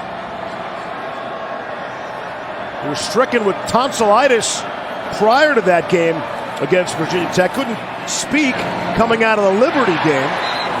Could barely call the plays in the huddle. That'll go incomplete. And third down and 10. After the game, he had to go straight to the hospital, and they kept him overnight, and they drained his tonsils. I said they could not believe that he played in the game. And Brennan Armstrong had to get some snaps, and it just shows you like the leadership and the toughness of number 3.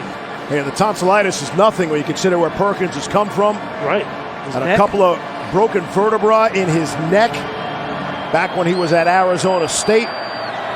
Doctor said you can fuse it, but you'll never play football again. And the other option is to rehab in 6-7 months and a couple of different neck braces. And that's the option he chose. Incomplete there, and it's 4th down. Yeah, no question here. You still see he's holding that chest. Perkins is coming out. He took a big hit on that 2nd down play. I think it was Xavier Thomas that came in and got him. They're going to kick. Down 45-14. Here's Brian Delaney setting up for what would be a 35-yard field goal attempt. He's having a hard time breathing, Perkins is. Because of his ribs. He took a vicious shot. Yeah, Todd, remember he got hit on the last drive and had to come out, and then the most recent one, I think, was the 2nd down play. He gets hit and goes to the ground. It's been a physical game. This was the play earlier.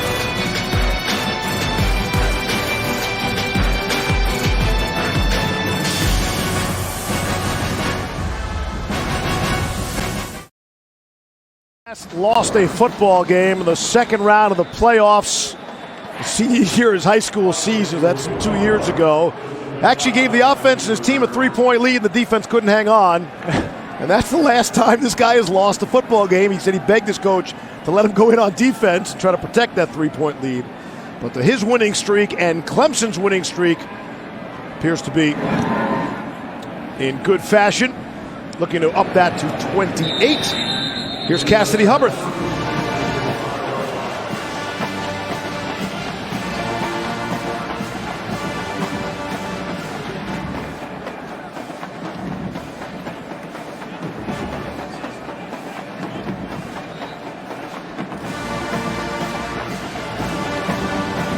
We'll take some of that over here for 45-17. Clemson out in front of Virginia. And a new quarterback. Not necessarily a new quarterback. He's new in this game. It's Chase Bryce, a redshirt sophomore, who really saved last season's national championship by coming in and winning that Syracuse game. Richard Burney, the stop on Lynn J. Dixon. No gain on the play there. And yet another game where Trevor Lawrence doesn't play in the 4th quarter, right? Really the only game of the 20 that he started has he had to play in the 4th quarter, right? It's against North Carolina this year, and found out that they made just enough plays to win that game, but certainly that is the only thing as they go into the playoffs that they haven't accomplished this season.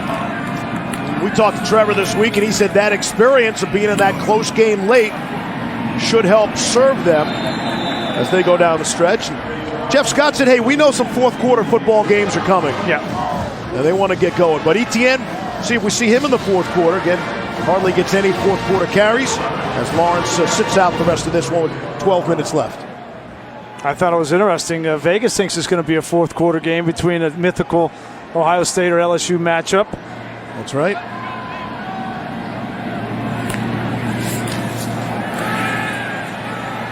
Here's Bryce to throw down the middle of the field. Say hi to Frank Ladson, the true freshman from Miami. Makes his 9th catch of the season. Beats Nick Grant for 57. You talk about Sammy Watkins, you talk about Nuke Hopkins, Sammy Watkins, and now Higgins. You got Ross, and now here's the next one. Frank Ladson, Joseph Nada, both true freshmen. That's the next generation of Clemson receiver. On the ground, Dixon.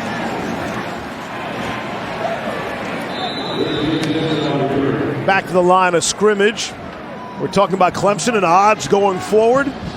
For those who think that Clemson belongs in that 3 spot, the third best team, Vegas would disagree with you. Right, our friends at Caesars would have Clemson as a favorite over Ohio State, slight favorite, and a little bit more of a favorite against LSU. What do you think about that? I think that's going to change after what's happening in Indianapolis tonight. But yeah, you're going to bet against Trevor Lawrence? No. I know what he can do in the playoffs. I'm not sure what Justin Fields can do in the playoffs. That's a great point. And Joe Burrow's had an unbelievable Heisman front-running year, no question. But he hasn't been in that playoff situation either. And LSU, a first-timer in the playoff. The only one who has is Trevor Lawrence, who stared down the beast that is Alabama as a true freshman. One of the best quarterback performances I can remember in college football. They blew the doors off the Crimson Tide, 44-16. And remember the first 2 throws of that game? Yes. He airmailed both of them and then bounces back in that setting. It was amazing. Ball batted down at the line of scrimmage. Nearly intercepted. It falls incomplete. And it'll be 4th down and goal. I asked Dabo yesterday, I said, all right, you're the committee. Where do you rank Clemson? And he said, hey, I just want to be in the top 4. It's like lottery. You got to be in it to win it. Clemson certainly will be in the college football playoff. That's the selective amnesia that he's talking about in the media, in the national media, forgetting about what this team really is. And everybody's focused on who they've played, but it doesn't change who they are. And I agree with him. And all he's doing is defending his team, and that's his job. He talked about being dropped down from number 1 to number 5 without losing. On their way to winning big here tonight.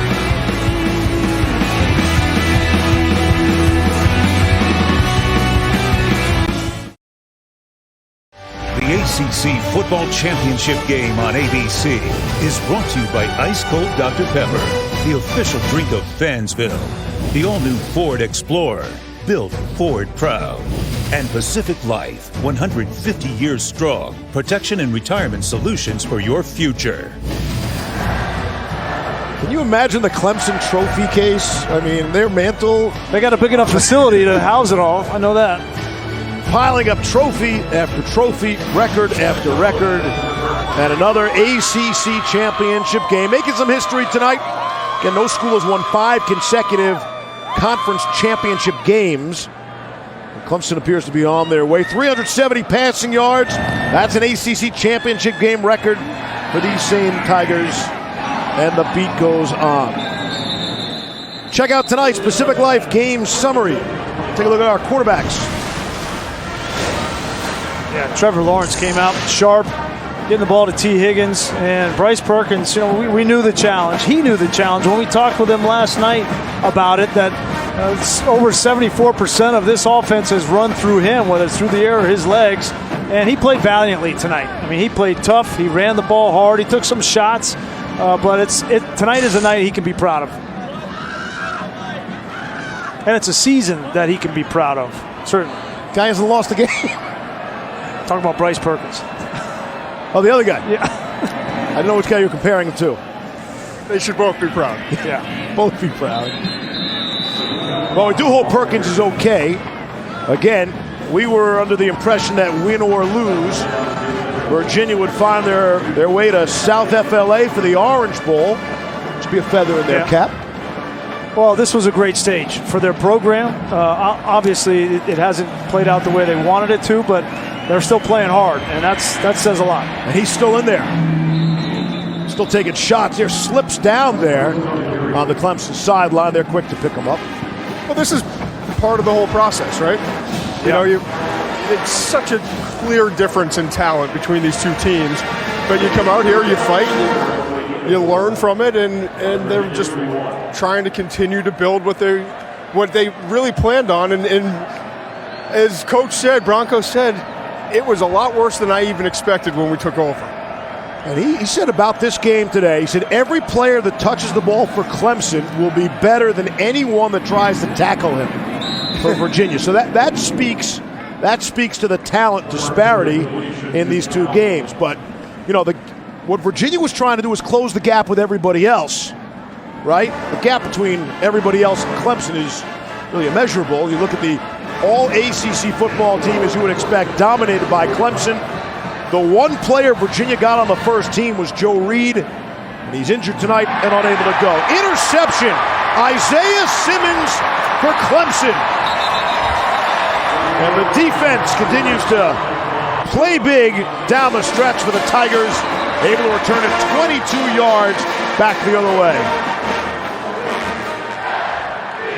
The difficult thing about Isaiah Simmons is what we talked about earlier. You don't know if he's going to be rushing or he could be dropping, and that time he dropped right into the zone where Bryce Perkins never saw him. Grease, Simmons is one of the most special talents that I've evaluated at the linebacker position. He's a safety at 6'4", 230 pounds. He's exactly what the NFL is looking for, and he gives so much flexibility to Brent Venables and this entire defense for Clemson. During the return, personal foul, illegal blindside block by Virginia, number 70. That penalty will be tacked on half the distance to the goal line and an automatic first down. It's Bobby Haskins, the left tackle. Let's take a look at it. Here's Haskins right here, the left tackle, and here's Isaiah Simmons. You can see Simmons just dropping, and looked like Perkins tried to fit that ball in past Isaiah Simmons. Not a good idea. And I didn't see the personal foul on Haskins. Neither did I. There it is right there. That's a perfect call. That is the reason that rule has been put in. Behind the play, taking a shot at somebody. That somebody was Tyler Davis. And now Clemson back to the ground game.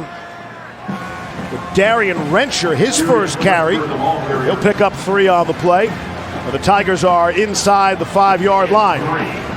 With 9 minutes to go here in the fourth.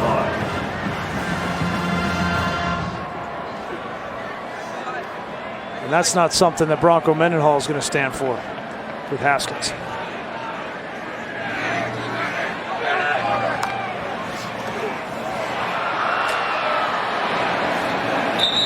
That's Will Sweeney.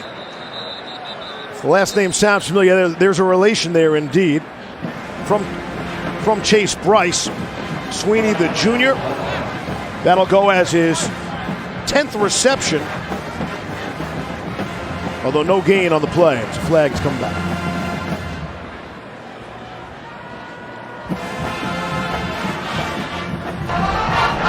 Illegal formation. 5 men in the backfield. On the offense, penalties decline. 3rd down. Coach going to yell at his kid there? Or not? I think he's got bigger fish to fry right now. Maybe later. Will Sweeney, Drew Sweeney, both on the squad. Look at those pants. Look at those pants at Blunt. Safety. There's not a whole lot of white left. 3rd down and goal now. From the 4. Bryce going to keep it. Chase Bryce into the end zone for the touchdown.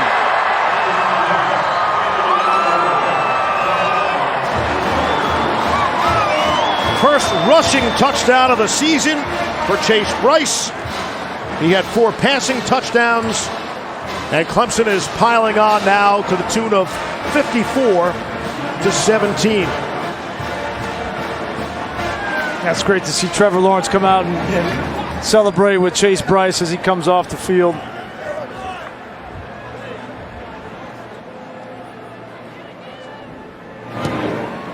An extra point. Potter pushes it through. Clemson is seeking their 8th consecutive win by 30 or more points. That would be the longest in the AP poll era, dating back to 1936. And what if I told you the 55 points by Clemson is the new ACC championship game record?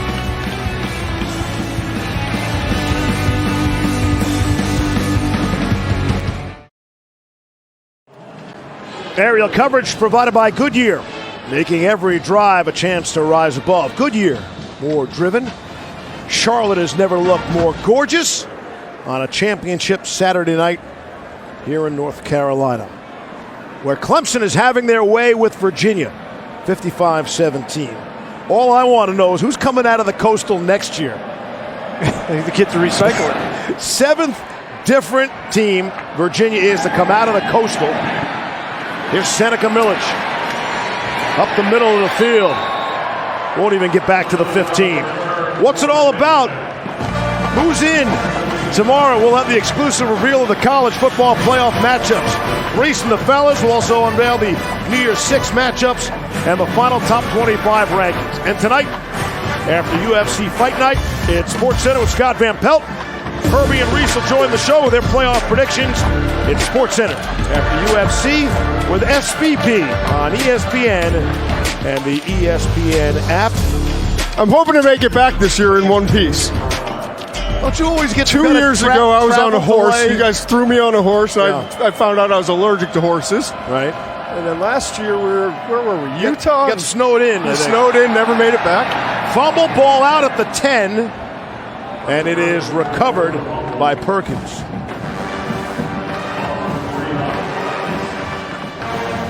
The travel woes of Todd McShay. So, Todd, if it were me, I would have LSU number 1. Yep, I agree. And then based on whether Ohio State wins or loses, right, I'd have Clemson 2, Ohio State, and then Oklahoma. How about you? I agree, and I don't like that. You don't like it, or you don't like the agreeing part? Are you allergic to that too, just like the horses? Just like the horse. I think you have to go with LSU. I really do. I think Ohio State, what's the score now? Is it 21-17 still? 21-17, okay. I mean, LSU today, that was a dominant performance. I guess, that was not just a... All right. So we're okay with LSU's defense because today they were actually very good. But prior to today, that had been the knock, right? The big offense for LSU, and the question mark was their defense. Have you seen a complete team out of the Tigers? They have gotten better on defense. Dave Aranda is a heck of a football coach. They've gotten better on the defensive side. There's no question. They were starting a true freshman, Derek Stingley at corner. Delpit is an unbelievable player. And listen, I know that Georgia had a banged-up DeAndre Swift. They didn't have Cager. They only had Perkins for a half. But the way that they played today and the complementary football and the way that Joe Burrow is playing, Joe Burrow's having a season like Trevor Lawrence had a year ago. Perkins is still in there fighting. He'll make a little shake and bake and won't get there for the first down. Is this a good time to remind you guys that no number 1 seed has actually won the national championship? Is this a good? So we're all fighting over who wants to be number 1. And so this is my opinion, right? Okay. I think Clemson, certainly when they have the football, we've seen it tonight. They're going to score points on LSU. When LSU has the ball, I think the converse is going to happen, and it might come down to special teams in this matchup. And if it were me, BT Potter is not as proven, right? I don't think he's as proven. That is one question mark that I continue to have with the Clemson Tigers. Will Sweeney is back. Will be fair catch for Clemson. BT Potter looks on, and he'll hear about it later because his family is recording the game, that's for sure. We'll be back right after this.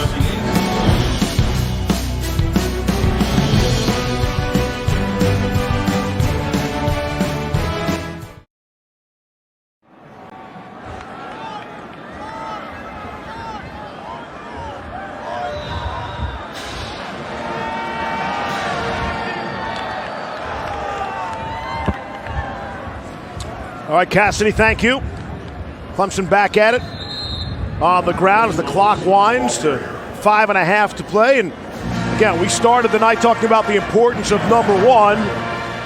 You get to play number 4. That's probably the smaller part of it. The bigger part is avoiding Clemson. And now you would think Ohio State would certainly have that matchup, Ohio State-Clemson. That'd be a good football game to attend. Oh, my God. Yeah, that'd be a lot of fun. Either one, yeah. I'm just selfishly hoping that we get to see Clemson against both those teams. Here's Will Sweeney down the sideline showing off the wheels. The junior has 30 yards. 30 receiving yards there. Add to his total. That's great for Will to get some catches. Came into the game with 9 on the season. He's the primary holder on field goals, and an opportunity for Dabo to really get some of these kids in and get some snaps for these older players. He's the first son of a head coach to play at Clemson since Jimmy Howard back in 1963. Someone read his notes this week, huh? What do you think I do all week, McShay? And at this point, at 55-17, there might be a Herb Street sighting or two. We'll keep an eye on that as well. And Brent Venables' kid is a linebacker. Yes. Jake Venables is a backup, a redshirt freshman, and going to be an outstanding player. When they say football is family, Clemson, they mean it. There's Chase Bryce. Right back to Will Sweeney. He's the go-to guy now. Took a pretty good shot in the back. That's his 3rd catch of the night. Gives him 12 on the season. Saying, feature me. Give me this hitch route on the outside. Now you know what's going through every one of these guys' minds, right? Who's going to be the guy that's going to score the touchdown? You mean players think like that, Grease? In this situation? Yeah. Yes, they do. See them pad some stats.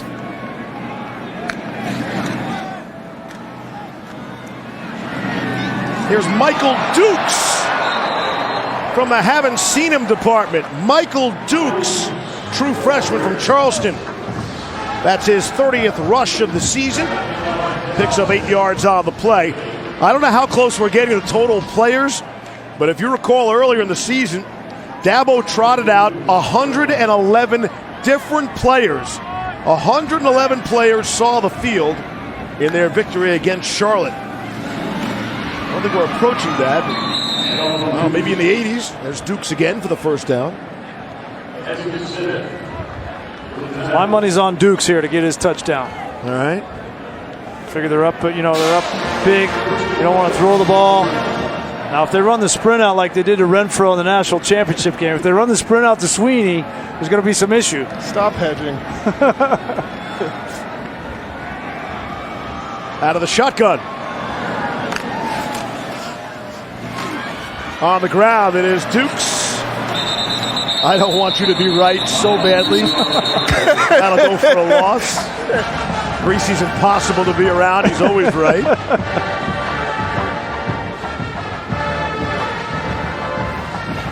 Clemson, 617 total yards. A new ACC championship game record. They are rolling downhill. I don't think this defense doesn't want to keep these. They know this is the backups in. Pride on the line. First carry of the night for Ches Malusi. We've now seen Malusi, Dixon, Rencher, Dukes, and of course Etienne. 5th different running back for Clemson to get a carry here tonight.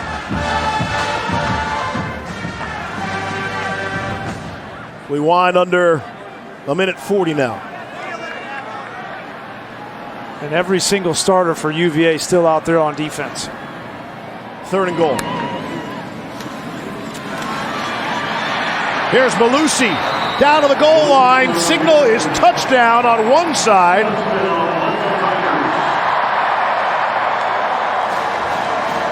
And it is a touchdown for the Tigers.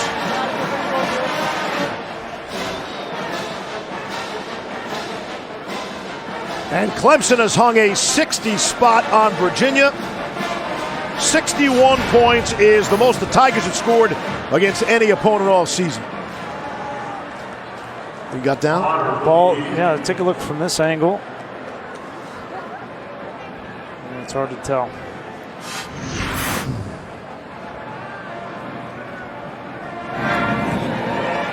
Extra point. And the Potter family will cheer.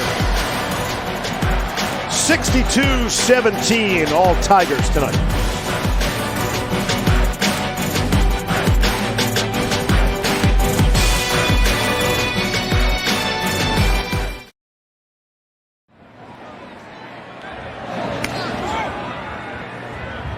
Seneca Millage off the kickoff.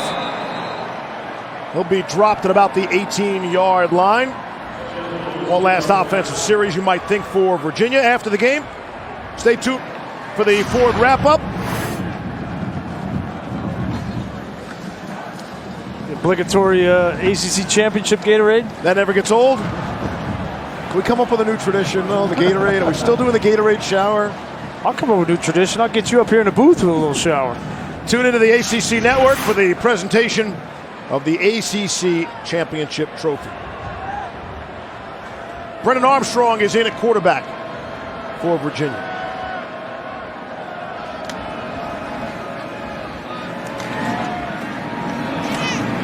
And it's a short completion. 4 yards on the play. Josh Hoffman, our producer all season. Our director, Mike Schwab, and we believe is the best television crew in the business. I want to thank my personal MVP in the booth here every single week. That's Ben Boma. And we have a split for the co-rookies of the year. Tom Barbary, our statistician, and Nicole Rigoni, our booth coordinator. Yes. And everybody upstairs, downstairs, as we crisscross the country all season long, laughing our way through college football. We certainly hope you have enjoyed it with us, as they are enjoying it on the sideline. Now that's a great shot. Yeah. That's awesome. And a great year for Bronco Mendenhall. You can't lose sight of that, right? Like the narrative of this game cannot override the season that he had. 9 wins and the Coastal Championship, and finally 15 years waiting to get over Virginia Tech. All of that, and to see him in the Orange Bowl at a New Year's Six game, that is what this season needs to be remembered at for Bronco Mendenhall. Justin Mescal is down for Clemson and on his way up.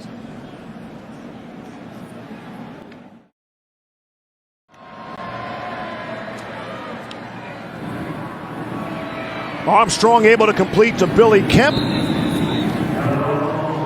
We wind down the final half minute of play. Kemp's had himself a nice night on the receiving end. 9 catches tonight for Billy Kemp, the sophomore. And you're right, Grease. This has been when you think where Virginia's coming from, this has been a fine season. Intercepted. Picked off by Clemson. And it's Keith McGuire on the interception. With 10 seconds left to play before it's championship trophy time for the Tigers of Clemson. All right, Chris, who's the best team in the country right now in college football? Gosh, that's hard. Todd, stand by. Coming to you next year. Gotcha. I still...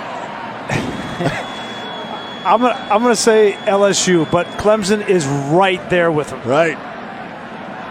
Todd, in agreement? LSU. Got it. As Dabo charges onto the field, victorious. They will award an MVP of the game. Greasy turned his back like a schoolgirl in class, so I wouldn't copy his homework assignment. And we have differed on the MVP selection of this game. Down to Maria Taylor. All right, Coach, you made history. 5 straight ACC championships. What does it mean to this program and the team that performed as well? Oh, man, it's unbelievable. I mean, just got a group of young people that have just fought, and you don't get the chance to win 5 in a row without those previous teams that gave us the opportunity. So I'm thankful for all of our teams to give us this chance, but these guys have been amazing all year, so resilient, and to do something that's never been done. You know, Coach Spurrier, I hope he's watching. Coach Spurrier called me last year and said, yeah, you tied the Gators. You tied the Gators. Well, we broke the Gators tonight. First time that's ever been done. It's just amazing, a lot of fun, and hopefully this will get us in the Final Four and get us a chance to go compete, keep it playing. But man, how about this guy right here? What a great night by Trevor and all these guys. Super proud of our team, and we're 13-0, third time in the history of our school. So appreciate our crowd. It was an awesome night. You think you'd be the number one team in the nation? No, we don't care. We just want to be in there somewhere. I mean, it don't matter. We just want to have a chance to continue to go, compete and compete to be the best. That's all we want. All right, well, I'll talk to this quarterback that you've already given a lot of praise to. Over 300 yards passing. That seems like a normal day for you, Trevor. Talk to me about what the statement was that you guys wanted to make coming into this championship game. Yeah, I mean, just the same thing for every game. We didn't want to change anything just because it's ACC championship. We want to prepare the same way, and this is a really good team. Virginia is. So just had a hard week of prep, really, just trying to get used to what they do defensively. They do a lot of good stuff. But it was really good to play a team like this week that gives you a lot of different looks. So then I'm just really proud of the way we handled it and came out with that fire, and really you could tell we want to win. Your coach said this week that this year's team is even better than the team that went 15-0, won a national championship last year. How would you compare what you did last season to what's going on right now? Yeah, I think it's hard to compare. I think we are better in some areas, and then obviously, we had some great players last year, but the way we're playing, and how consistently we've been playing, I think we might be. Do you think you are the number one team in the nation? I think so, but we'll hopefully in a couple weeks we'll get a chance to prove it. All right, thanks for your time, Trevor. Thank you. I believe that opportunity is coming their way. Well, Dabo was much more receptive to Maria's questions than some of Paul Feinbaum's comments. We'll wrap it up.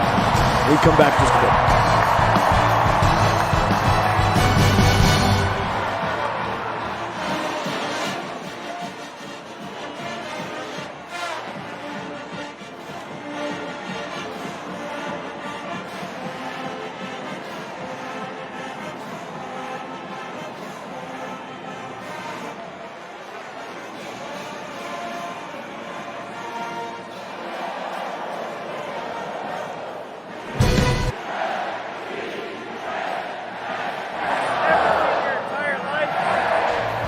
Tonight in Charlotte, Clemson earns their 28th consecutive win.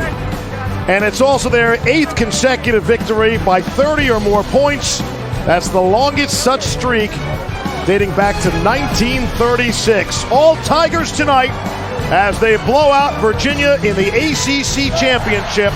It's Clemson 62, Virginia 17. Clemson are looking to jump up in the final rankings. We send you to Cassidy Hubbard in the Ford wrap-up.